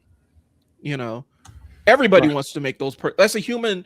It's a human thing to say, I don't like this thing about my life. I want to change it. That's a human thing. Um, I think we reward people that 100% make the 100% radical change, as opposed to person that makes the radical change, but they get 50% of the way there, but they keep going Right. and working towards 100%. Um, but yeah, I go back to the fact that people want to win without competing. I go back to the fact that people want to avoid the reps, right? They want a polished version without the beginning being messy. When Fearless first started the live stream, he's probably like, I'd imagine that in your view, the live stream was a lot more messy than it ended up becoming. It was started out messy, and then you refined it as you went through your 100 days. Yeah. But if you were expecting it to be 100% polished from Jump Street, you would have quit within 5 days. Yes. Yeah. Because I didn't know what I was doing. But again, going the why and my principles that were already there. My principles told me that you're gonna do this because you said you're gonna do it. You're gonna show up because you said you would show up. Right. So everything else on there was just, icing on the cake or a fly in the punch bowl, but you still got to keep showing up. How many times did I show up and my internet went out? Yeah. You know what I'm saying? I mean, that happened several times. How many times I show up and I'm asking questions and nobody's participating with anything? Right. You know what I'm saying? Like how many times do I show up there and and nobody's there? I mean, so dude, I mean, or the same exact people keep showing up and nobody else shows up for anything else that we got going on. So Right. again though, dude, I mean it's just it's one of those things, man. So your why has to be more important than I would say your why and your follow through. Yeah. Like period. If you can't get past those two things, you're gonna fail. I assure you. It's a crapshoot. You're gonna fail. Right. And I think, um, like I said, it goes back to that unforgiving nature of human beings. Like we just end up beating ourselves. Like I don't know. There's this thing where we're not happy with the progress we made. I struggle with it sometimes, where I sit there and say, I look back on, hey man, I didn't get this accomplished, but then I don't look at how much I got accomplished. You know, it is what it Right. is. Yes. So let's go back into the discomfort that I want you to talk a little bit about your the way that you handled the 100 days of live streaming. Like, do you see it in different phases, like your different layers of comfort, getting more used to it? What was your process like with that, Fearless? Okay, ask me one more time. Well, like when you were doing your 100 days of live streams, right? Could you feel like different layers of progress with it? Like you're like, okay, I'm more comfortable with this aspect of it. This doesn't suck as much. Like what was your entire thought process as you're progressing through your 100 days? Um, I told you, man. I had 100 days, Hmm. and I wanted to. I knew that I love teaching, and that's all I focused on. I just focused on that, and the fact that ChatGPT can basically kind of you can have an idea and just take it and run with it. That's all I did, and I did that for an hour and a half every single night for 100 nights. Yeah. You know what I'm saying? Like in something like different, right? So I can ask questions, I can answer questions, all that stuff, whatever. So like that was fun. How did that impact your like? How did that impact your thinking? It's like yourself. Look at yourself before you started that 100 days of live streaming versus after. What changed about you? That I can hit that button and just go. Okay. That I can put together my presentation and I could just shoot it. Okay. Like yeah, I mean, regardless of who's around, regardless of why I'm doing it or whether people agree with it or not. Not only that though, but I've also started to understand that if you, I think if you, I think that if you build it, they will show. Okay. You know, kind of like the field of dreams type of thing. If you build it, they will come. I think if you build it, people will show up or whatever for their own particular reasons. But I think that people will. But if they know who you are and what you're doing, and you also got to remember too, people may not watch you on the front end; they may catch you on the back end. Yep. I also didn't know that either. I also didn't know that the people that really rock with you, you don't see them on the live because they're usually doing something different. Yeah, like I said, you'll see them usually on the back end type stuff or whatever. So, and people will walk up to you like, "Hey man, I watched your thing, man. That was kind of tight. That's Yeah. cool." And that's the dope thing. Speaking of which, if you're seeing us on the Trial and Error YouTube channel, I finally got my expanded hard drive, and so now I have the space to actually do a lot of this editing. So I have an entire back catalog of stuff that you're going to start seeing edited versions of on that channel, as opposed to just the live streams and clips. So be prepared for that as we roll into the next year. And Right. so that's going to be something that's coming. But yeah, man. The thing is, as you start making the change, as you start living and breathing it, your brain chemistry alters. Your desires and wants and needs start shifting. It's a really fun and interesting process, but you got to get past the part that sucks first. Because was it always fun doing the 100 days fearless? Did you always want to No, do it? no, I did not. No, no, and And I will also tell you too, that is the one thing that I also, that's something else that I learned too. I love to teach, but I don't want to produce my own stuff. I don't like seriously, I don't want to go through all that. I don't want to do I like what we're doing right now. Yeah, I could do this all day long, every single day, no problem. But if you think about it, you're the one producing it. yeah. Fearless told Like, me straight up, he's like, because we started this as a recorded thing, and he's like, I don't want to edit. I don't want to yep, look at. I don't want. Yep, go ahead, tell them. I don't want to look at editing. I hate going back and watching old videos and stuff like that. I just like to record it and ship it, and I don't want to see it. And so we had to make an adjustment to how we produced it, and that's why this became a live stream as opposed to a thing that we recorded every single week. Yeah, yeah. I mean, no, because what did I tell you? I'm like, dude, I'm tired. I don't want to. That let's just shoot and let's just shoot and go, Let's just shoot and shoot it and go. get it over with. Let's just shoot and go. Like that's, and again, bro, like if somebody else edited and did it all myself, if all I had to do was just sit, do my thing, and somebody else produced everything, bro, I would do it. I would still do it every night. Yeah. No problem. I just Well, don't want to. I don't want to do all that stuff. No. yeah, you don't want the overhead of it, and I understand it. Like I'm looking at next year hiring an editor to help with all the stuff that I'm recording, because the editing piece is one of the harder pieces. That's y'all. the biggest part about it. That it's like, no, I mean, I'll shoot it, and I'll just put it out Right. as is, like sneezing, farts, burps. You get it all. Yeah. I would rather, but again, that also comes from the fact that we do it enough where we have the repetitions in where it's not that big of a deal to outsource pieces of it. But you have to get to that point. You have to have a library. I got 52 weeks of stuff. Right. Aren't there cheap outsourced editors? Yeah, but I have standards because I know how to edit my own stuff. And so if I was hiring myself as an editor, I wouldn't be cheap. Does that make sense? And so a cheap outsourced editor is going to provide you cheap outsourced results more times than not. Yeah. And so I have a certain level of standard since I know how to edit. That's something I have in my bag. I can edit it myself. You know what? Also, another thing too, man, is, and I mean, and maybe this could be a thing too, though, dude. Maybe this could be a thing for you as well, or for somebody out there that really wants to put some stuff out.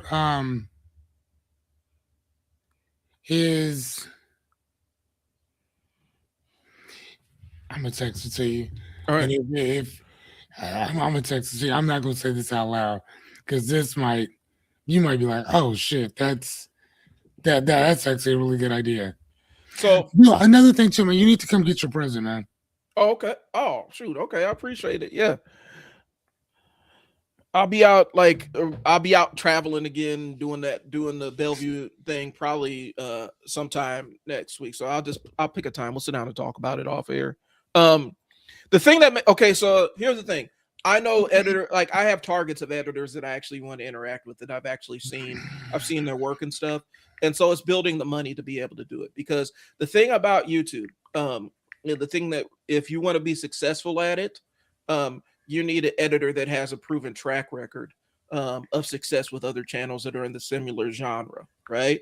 And so I would be going for the people that edits a lot of video essayists and stuff like that. Yeah, I'm with that. Do you think we should say that out loud, or keep this one? Let's keep this one for right now. Oh, yeah. But you see, yeah, you see where I'm going with that, though, right? Right. That right there. If you can tweak that just right, that is a gold mine. Oh yeah, I actually built. That was one of the first models I started building. I'll explain it to you. I'll start explaining it to you and why. But the fact that you're like, nah, I'm good. Let's keep that off air. Told you. Yeah. And that just popped into my head. So okay. The thing is, so when hiring a cheap editor, like outsourcing it and stuff like that, Um, I so this is kind of one of those aspirational things, right? My goal is to produce the kind of money where the cost of the editor doesn't matter, and I get my choice of editor, right? In order to get to that level, I'll edit what my standard of editing is until I have that cash flow to go out and hire the editor that I want. The Mm-hmm. thing I will not do is pay somebody and compromise, because I've done that. I've actually paid an editor who was good, but we didn't align from an artistic standpoint. And the outcomes that they produced um, didn't make the video successful, if you will. And Right, and so, then not only that though, but how readily available are they? yeah, Because like again, if you, and then not only that though, but um how many revisions will they make? yeah, because Being sometimes they'll clean and charge stuff, for, because some of them will consistently charge you, or they'll make three. So again, you can show them kind of what you're looking for Mhm. or looking at, or blah blah blah blah blah. And then, but sometimes if their work isn't, you might see one thing that's like, oh my gosh, yeah, it's good job, close to this, but then the other ones suck. And then they're like, well, this is gonna take me another week because I already got enough. I already have, 3, 4, 5 Yeah. other individual projects that I'm working on. Well, and the Well, last thing, go ahead. what the last thing I'll throw in there while it's in my brain, and this is something I experienced directly, especially when it comes to Fiverr editors or editors that are from another country. Yeah. Sometimes the media that they'll use isn't geo-locked in, it's not restricted in their area, but it's absolutely restricted in the United States. And then as soon as I upload that video, I get flagged because the music they used or the clips they used, Mm, they didn't have any clearance for it. It wasn't a problem where they were, but it's a problem where I was. And then I have to send it back for revisions. And if it's like the second or third revision, now I have to pay for the revision. And now I'm sitting there like, hell, I just edited it myself. Because now yep. I got to go through or remove the pieces that are getting me flagged. And I don't, I'd rather deal with an editor in the States that we're also in the same area, like we exist in the same place. So we're under the same copyright law and under the same fair use. So there's layers to it.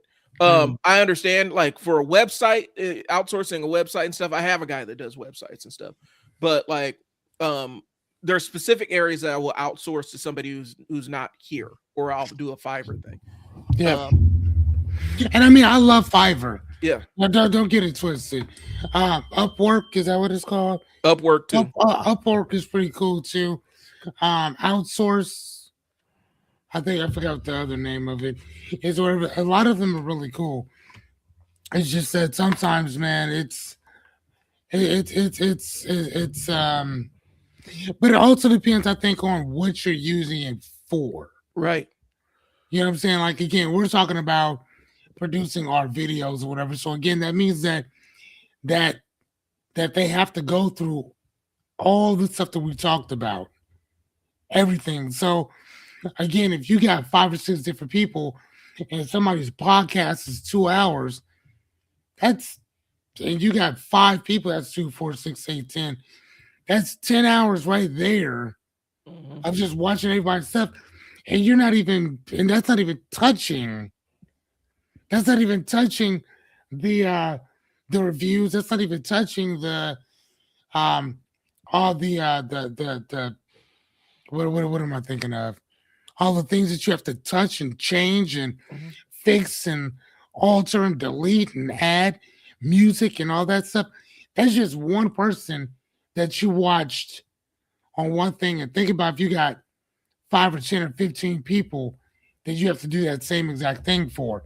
Yep. So like, yeah, it's yes. Yep. Yeah, I like that. Liberty Switcher. I've used it for research, testing, etc. Not content create. Correct. Yeah. Yes. And so my goal Yep. eventually is to turn this into a media company, right? And so we would have an editor on Yes. staff, or at least one that is on a retainer that always has a hole in their schedule for when we give them new content.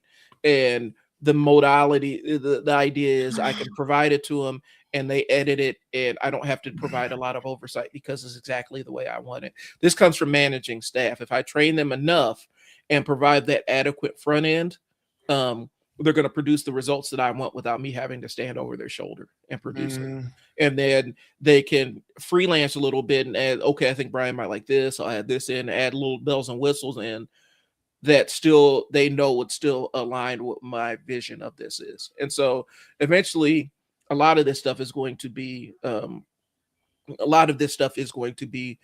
consolidated. Me and Fearless still share this one, but some of this stuff is going to be consolidated under the banner of a media company and a consulting firm that does alignment kind of consulting for creative projects and right, also some business stuff because people hire me to make sure that their marketing messaging is right. And so I'm just kind of expanding this out, utilizing this as a platform to do it too. right, Um, and so there's a bigger plan. And so yeah, I appreciate the input. The thing we're talking about is the change piece of it. And so that's part of the resolution piece. I'm not using it as a resolution. It's a goal that I'm setting over the next year to be able to build enough bandwidth capacity to have an editor on retainer. yeah, that part. Because I have another business venture that I need. I got about 200 hours of basketball footage I need them to edit. So, Right, I'm sure, dude. like I said, let's lean in. Let's talk about discomfort, and then we're gonna. Oh shoot, we're almost 2 hours in. Jeez, it flew. So the idea about this is it's leaning into your discomfort. I think that's the biggest thing. You got it. Sometimes you do have to. We try to soft pedal it. We try to make it easier for people to digest. And this ain't for the win without competing crowd. If you are locked in on this, I got to win without having to do the work of competing. This ain't for you, Right. because you ain't built for this. And I don't want to be that harsh, that draconian on it. But if you are in that win without competing, where I want to have all the success without putting in any other work for it, this next part ain't for you. Okay. January doesn't give you discipline. That's one. But two, you got to get comfortable with being uncomfortable. And I'm not saying total immersion in uncomfortableness where you're 100% throw yourself in the water and lay, where you are absolutely laying down on the barbed wire and suffering in agony. Wow. What I am saying is step outside of your comfort zone a little bit and then step out a little bit more. You step outside of your Keep comfort zone. talking. I'll be right back. You step outside of your comfort zone, get acclimated to that feeling of discomfort to the point where that becomes your normal, and then you step a little bit further out. And then you step a little bit further out. You step a little bit further out. And eventually you're going to look back on what your comfort zone was and see that your comfort zone is expanded to encompass all of this new stuff. But you have to lean into your discomfort a bit. I didn't deadlift 600 pounds by being comfortable. It's called voluntary hardship. Weightlifting is powerlifting, strength lifting for strength is embracing the concept of voluntary hardship. This is going to be difficult, and I'm volunteering for it. Because if lifting this 600 pounds on this bar is the hardest thing I do all day, then the rest of the day is a cakewalk. That's the mentality right there. Leaning into your discomfort a little bit is going to be huge when you want to make these transformative changes. If you aren't willing to be uncomfortable, if you think that your change is going to be comfortable, you're setting yourself up to not be successful.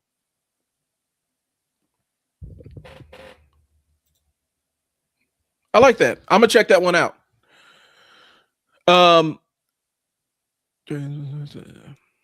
Create your life's work. One of the things I did, so my old life, I taught behavioral management for parents and for kids. Sorry, my mic is kind of going askew here. And so one of the books that's been formative to me was The Principles of Behavior. And so a lot of what I'm talking about is based on this. I think I'll add turning pro tap your inner power to create your life's work. I will absolutely do that. The book I'm recommending to everybody is 10x is better than 2x. I don't know. I can't remember the author exactly. Sorry, my mic is going crazy. But really it's basically the idea of if you're going to make a change, make a 10x kind of change as opposed to a 2x kind of change, which means set the big, huge, audacious goal that forces the change adaptation, as opposed to trying to tiptoe into the change. So Steve Pressfield's Turner Pro. I'm looking at one. I'll put that on my. Yep, that's it right there. And some of the things, some of the philosophies are things I've already said, and other in ways that I've already kind of adapted. Dan Sullivan. Yep, ways that I've already adapted my life. And so it was just kind of reaffirming some things I already knew, but it's a really good book to get you to think about how you make these big huge changes in your world, and how you actually set goals for yourself. And so I've always been shoot a goal that overshoots your target by a large margin, so that when you make that change, all you have to do is, if you do 50% of that, you're a lot further than you were from the beginning. So yeah, I think the challenge for people is they want to stay comfortable as opposed to leaning into their area of discomfort, and forcing themselves to be comfortable with being uncomfortable. That makes sense. Get comfortable being uncomfortable. Okay. If anything, starting on January 1st is the worst day, because you're trying to shift all of this crap at one time. You're trying to fulfill 5 different New Year's resolutions. Your brain is fighting against the change every step of the way, and you're trying to do all this at the same time. You're setting yourself up to fail. You're overwhelming your capacity to adapt to the change. So again, if you're going to make that change, start making it now. Without struggle or discomfort, there is no growth. That is true. And understand there's a difference between, and so I'll say this because I've run into the no pain, no gain people. When I'm talking about like weights and stuff, you don't have to be in pain to make radical changes in the weight room. And I think I see a lot of people do that, where they think that they got to go in and hurt themselves, and being sore and being in agony is part of getting better. And it's really not, unless you are trying to be a bodybuilder or a professional power lifter or a strongman competition or a professional CrossFitter. Pain is not part of the training regimen. It's not, you know, you don't have to make this, you don't have to provide a sacrament of yourself and go through this semi-religious thing of suffering to get stronger in the weight room. And I apply that to life. If we're talking something that actually is causing physical pain, your physical pain or your mental pain is kind of a tripwire. If you're saying, hey, is this thing really for me? Or do I need to find another way to attack it? So being uncomfortable is different than being in pain. And so I think we balance those two things out. But yeah, you have to get uncomfortable. You have to get comfortable with being uncomfortable, because that's the only way your brain will adapt. That's the only way you'll force the adaptation. You'll force the behavioral adaptation, is getting uncomfortable.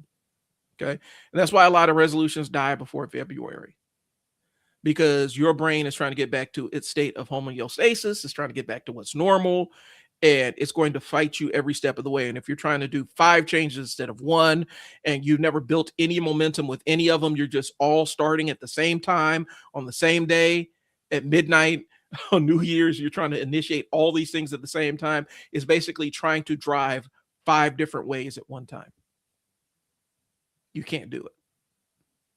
So if you're going to make an increment, if you're going to make a change, start incrementally now. It's not too late. It's December 30th, right? If you have a New Year's resolution that you're planning for the 1st, don't wait. Start it now. Start taking the steps to make that change and lay the framework for that change right now, because you're going to start building momentum, and it's going to be a lot easier when January 1st rolls around to continue on the momentum you've already built, as opposed to starting from a dead stop. Okay.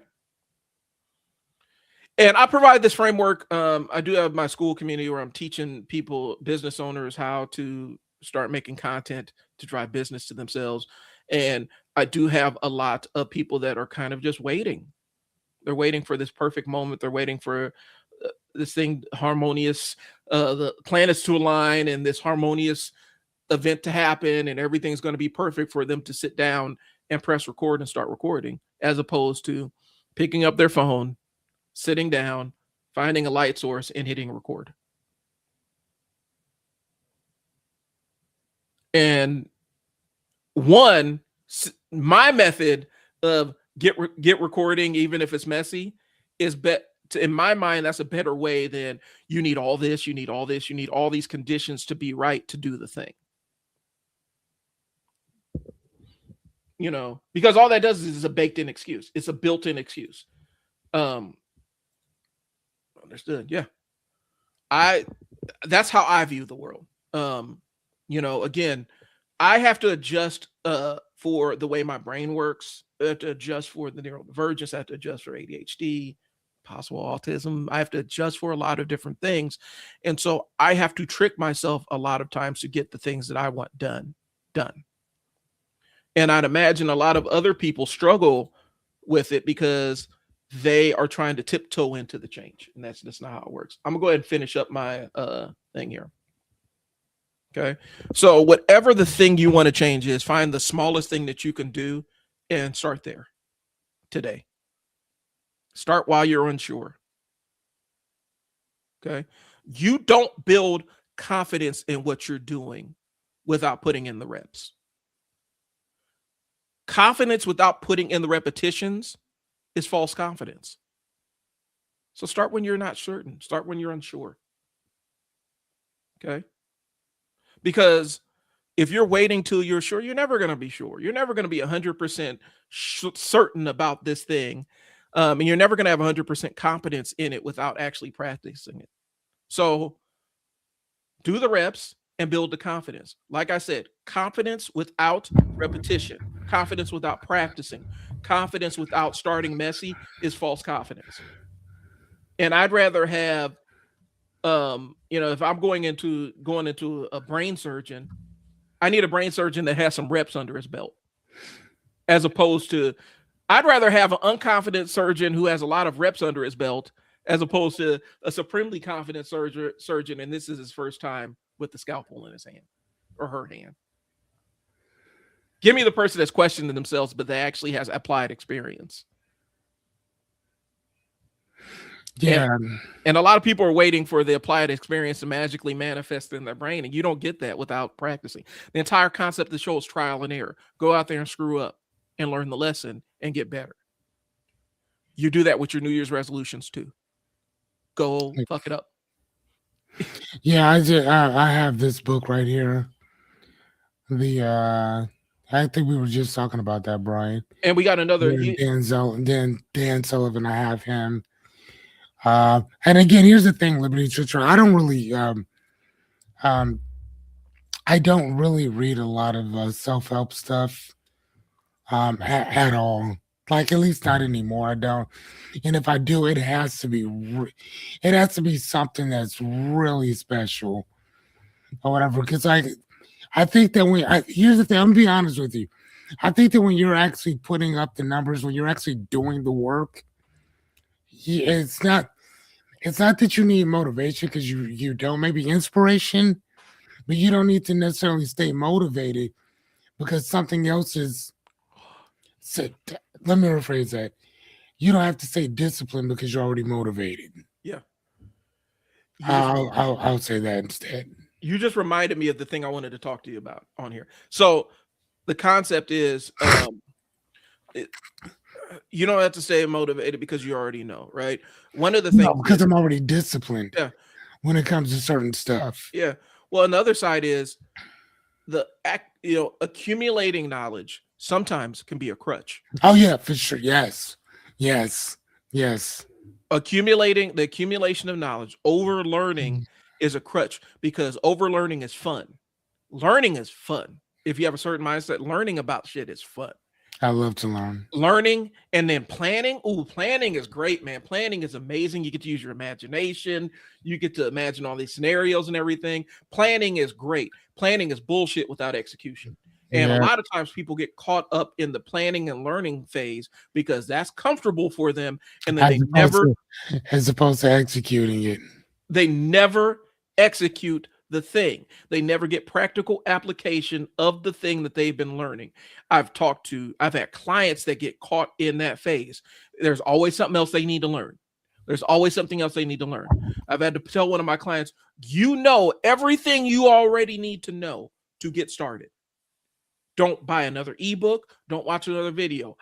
The next time we talk, I need you to have started on the thing. And I'm not going into what the thing was for them, but I need you to actually make a positive movement towards starting the thing and get out of this. I need to learn more. I need to know more. I need to plan more. I need to adjust my business plan. I need to do X, Y, and Z. Stop planning. Execute. If you fail during the execution piece of it, if something goes wrong during the execution piece, that is a data point. You take the data point, learn how you get better. Yeah, literally. And accumulating are the same as doom scrolling. You're consuming something but not creating, and that's exactly what it is. And that's what social media has bred. That is what YouTube help videos have bred. That's what a lot of Audible. I'm addicted to Audible. Audible's bred that. I've read hundreds of business books. None of those business books taught me more than actually going out there and doing the work. And I mean, think about where I would have been if I would have just kept reading on, during my 100 days. You know what I'm saying? I just did it. Yeah.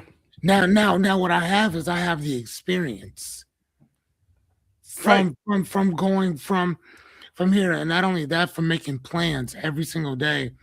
What are you going to talk about today? You know what? I don't know. I haven't talked about such and such. Mm-hmm. And then I could use chat to, hey, give me some ideas on what I could talk about. How do I go from here? How do I go from there? How do I take Joseph Campbell's Hero of a Thousand Faces, the hero's journey? How do I take that? How do I extrapolate that? How do I expand that? Right. Into like this whole entire what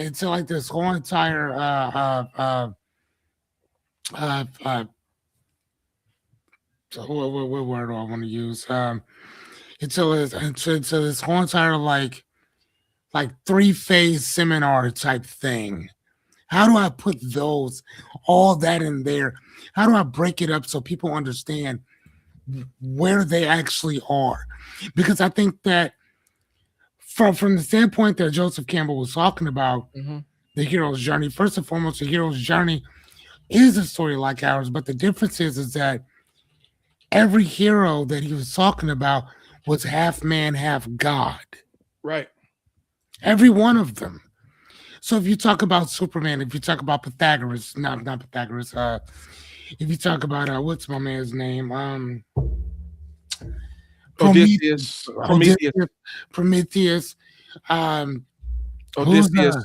Odysseus, Kim too. Basically, if you talk about any of them, Samson, or whatever. Like, sorry about that. Mario, or whatever. Like, again, they're half man, half God. Type of type of situation or whatever. So yeah, so that's kind of what a lot of those people are. So like when people are talking about when they're talking about that, it's like, oh, how do you do this and how do you go from here to there? You're talking about people who have a whole leg up on you, right? Now the stories still could be the same, whatever. First and foremost, you live in the ordinary world, and then you get this call to action, this call that just this chitter chatter, right? Right. And at that point, you either make a decision to either go with that or not. And if you choose to go with it, eventually you're gonna find a guide. Yeah, and the guide could be it could be anyone, it could be anything, right? So then you kind of go from there or whatever. But I love stuff like that. That's my shit. Well, when the student is ready, the teacher will appear, kind of. And it always does, man. It always does, but I think that the hero's journey will at least allow you and let you know exactly where you are. And it also, I think, it warns you of what's coming, positive and negative. Right. It also helps you to set the guidelines for not only what's coming, but bro, stay strong, stay down, stay on top of that type of stuff, whatever, because help is on the way, but you got to be working for it to come. Right. You know what I'm And, saying? Like you got to be already working for it. well, and I think the thing I'm gonna throw in there, Fearless, is Go ahead. um like I've read, the Robert Greene books. That's like always a lot of times people's first entry into really self-help books is Yeah. the 48 laws of power and all the other stuff. But again, that's based on manipulating people. And so I'm getting into that. It's Uh, based on manipulating them. It's not based on helping. no, it's not. And that's what I'm saying. What happens is when you do that, when you get into like those kind of books, that's always somebody's first intro into self-help, right? For And sure. it has a couple of lessons in there that people try to emulate in their real lives, and then they don't get the results they're looking for. And one of the ones is plan all the way to the end, right? And that ends up becoming a trap for them because they try to plan all the way to the end. But the example, I think there was like it might have been what was it, Napoleon or whoever the example was. They had this amazing execution and they were able to plan for each step of they do X, I'm gonna do Y, and they're able to counter each step along the way. You don't get to plan all the way until the end until you have experience doing the thing that you're trying to execute. Correct. And then that's so important Yeah. because here's the thing, and let's really put this out there. The 48 laws of power is not for every it is not for the average everyday Joe. Let me No. look into my camera and tell you this. It is not. Let me repeat again. The 48 laws of power is not for the everyday average citizen. It's not meant for you. No. You want to know what it's meant for, and I'll give it to you in plain everyday English. It's meant for senators. It's made for people who are already next to the king. Mhm. So in our time, where we are, we live in America. So it would be the person that's next to the boss. It's next to the person that's the president. It's next to the person that's next to the CEO. It's not a person that just came in off the streets and decided that, you know what, this is my objective, because your objective you may never get to that particular place Right. ever. So it's not made for you. It is made for people who are already within earshot of the crown. Mhm. If you're not there, bro, that's not that. That's not for you. Now you can use certain principles. Now Mhm. I'm not gonna tell you that out of all those 48 laws, that you can't use any of them. But what I would tell you is this. What I would tell you is this.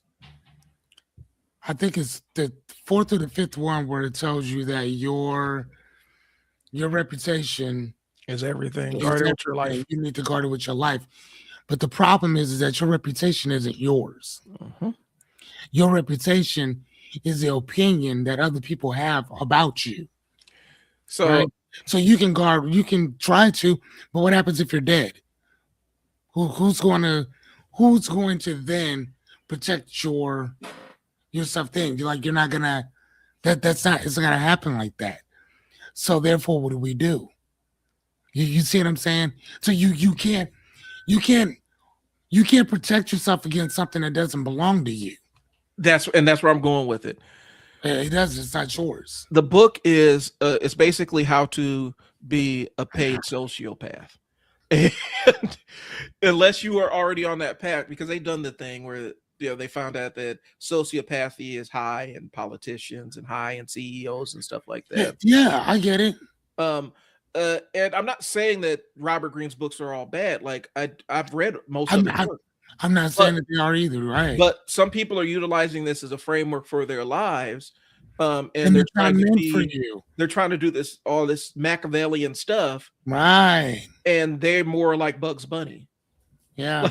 Like they're that the Bugs Bunny level Or as opposed motherfucking to or Elmer Fudd. right. They're You keep Elmer Fudd shooting trying to shit, be but you're Machiavelli. not gonna get that. That's not you. I'm okay. You know what, Fearless? That's actually a topic for another show. Let's do that one. Let's talk about the 48 laws of power Oh yeah, for and sure. how Matter of fact, let's people do it next week. yeah, Do that. how people misconstrue and abuse the 48 laws of power, the Yeah, for sure. misinterpretation. I'm gonna have to go back and do a little bit, pull out my copy, and look I up some mean, stuff. but again, though, bro, all you got to do, really, honestly, is chat GPT it, and then just break it down into particular sections or whatever. I mean, again, and here's the thing: the reason why I know them so well is because I used to study it, Oh yeah, like it was nobody's business. Used to sit at my table just reading, reading, and then I gave it to a friend of mine, and she was like, "Dude, why is most of the books you recommend to me are like books that are meant to?" Why are the books that you recommend to me books about manipulating other people? And I was like, oh, I never even looked at it like that.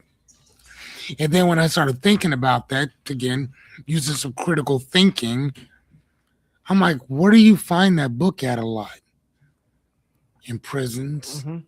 You think about it, there's books that you will not get in jail, Mm-hmm. but you can get that one. Think about that. Yeah. You can get that book in prison. But there's other books that you cannot get in prison. Well, the other side is look at who they feature in that book. Almost a lot of the people that are the subjects in that specific book are horrible fucking people. Like these are not good. These aren't from a moral standpoint or a moral framework of any kind of framework. These are not people that you would want around you or people that you want in charge of aspects of your life because you're cannon fodder to them. And so a lot of people use that as their baseline to who they want to become aspirationally and then wonder why a lot of their relationships are in shambles is because this is the framework that you use to build your ascension to power or your ascension to climbing the ladder. It's all based on the thoughts or at least what Robert Greene's perception of how these horrible people that you wouldn't want in your life operated. So just understand sometimes you have to be in alignment with the information that you consume, that you apply to your life. And so if you're not in moral or spiritual alignment, you have no moral anchor to the things, to a specific set of principles, those kind of books, those kind of self-help books can be really, really dangerous for you. I mean, yeah. I mean, especially like you just said, if you don't have a moral or an ethical foundation to stand on or to put them up against or for that you to stand on yourself, you will use that book. I mean, this is the same as other books that people have used to commit all kinds of atrocities and then be like, well, this is where I learned it. Or this book told me that I can do this to you. Or this book says that you know what I'm saying? Like this is how I do this to you. I mean, not to even mention that Robert Greene himself said that I took all these different not mathematicians, these war strategists, strategists of war. 33 strategies of war. No, but he took these militant minds, and that's where all these things kind of came from, right? That's where these things came from. If you look at the Tao Te Ching, one of the principles in there is that if I have to go to war with you, I'm not basking in glory of this. I'm not walking around with a smile on my face, knowing that I have to go do what I got to do to you. Right. This is a day of sorrow, not rejoicement. Right. I mean, come on, boy, stop. And the other side is if you view everything outside as a war or you're at war with all this stuff, everything becomes collateral damage. Everything, and everybody. that includes the people that you love, your kids, your family. They all are collateral as you pursue your goals. So again, Everybody. we are far afield of what we were talking about, but we were talking about the concept of sometimes self-help ain't really helping yourself. I mean, but this is still along that path because again, the hero's journey, a lot of people either A, don't know it, B don't understand it or whatever, or maybe they just need to get re-familiarized with it in general to basically offset and just kind of say like, dude, what you want is sometimes it's be careful what you ask for because you might get it, Hmm. but some of the stuff that you ask for, you don't want it in the first place. Yeah. Sometimes Right? the worst thing that could possibly happen to you is that you get exactly what you've been asking for. Well, what do they tell you about the casino? The worst thing that can happen to you at a casino is what? You can go in and win your first time go around. That you win, period. Yeah. Because on the back end of that statement, who always wins? The The house. house. And here's the thing: for those of y'all who think it's a joke, go in and go look it up on ChatGPT. Google how many people have actually taken the house at a casino and been allowed back. Yeah. If you go in there and you just rake them, you will never be back at their casino again. Well, and the other side is, And hold on, one more thing. yeah, As much as treachery that goes around, there is honor amongst thieves, because they, if you do that to Horseshoe, Ameristar will call. Horseshoe will call Ameristar and let them know about you, yeah, yeah, and then Horseshoe will call Binions or whoever else is probably all the same thing, but they'll all let each other know about you. Well, the last piece about it is, and not the last piece, but I know Vegas has been in an economic downturn because they've made it so they've pushed the middle class people that have normally been providing their entire economic framework out. Oh, So the middle class vacationers is no longer a cheap vacation to go to Vegas, and they've done it by removing a lot of incentive. They've made the buffet super expensive. You don't get comped for anything as a gambler, and they've even gone to the point of, like, I used to do blackjack a lot. Like, I was pretty good at blackjack. um Vegas has changed the odds on their blackjack. They've changed, how many decks are in the shoe and all kind of other stuff. It shifts the odds. It's microscopic on paper, but it is huge in application. They've shifted the odds more towards the house, because it used to be your best odds. Your best odds against the house was blackjack, because you're more in control of the luck and the decision making process. right. It's not, is you have a little bit more control over it. But yeah, man, they've changed the odds table, so that, and they've driven a lot of middle class people out of Vegas, uh just because they shifted the odds and they made it. Yeah, yeah, because of those shifted odds. They shifted the odds, and you got a lot of like a lot of private equity involved. And so they're like going after the whales and everything, not understanding that when you start hunting all the whales, eventually there's not enough whales to snipe, Right. because whales get hip to it and like, oh, y'all just trying to juice us, and it's boring now, it's passe. I have the option to go, instead of going to Vegas, I'll just go to Monaco. You know what I'm saying? Like, I can afford to go gamble other places. And so the economics of Vegas has always been middle class vacation for people for regular people that are just looking to get away from their mundane lives. They've chased all those people out of town. When my wife and went a couple when my wife and I went for me and my, from our agency, we traveled as my marketing agency. We went to Vegas. It was not made for regular people anymore. Like, it's $8 bottle of water. You know what I'm saying? Dude at the front desk is like, hey, don't drink the waters in the fridge. Please don't. If you drink the waters that are in your room fridge, that's going to be another $80 that we add to your bill. Crazy work. They made it so that it's not GLPs are a factor. People just don't want to eat as much or drink alcohol.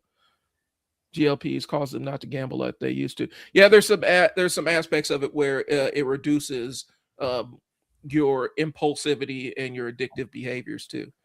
But a lot of the seasoned gamblers are turned off of Vegas just because they screwed up the odds table. Oh, You wow. you can't, like, they've made it impossible for you to ever really win in that small window that you could actually win and make money. And so we are far afield of what we're talking about. So this is what we're going to do. We're going to put a stake in this conversation. New Year's resolutions.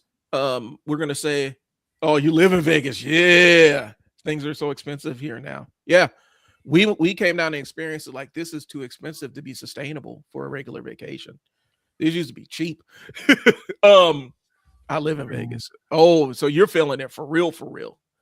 But yeah, we're gonna put a stake in the conversation. Next week, we're gonna be deconstructing 48 laws, man. 48 laws of power.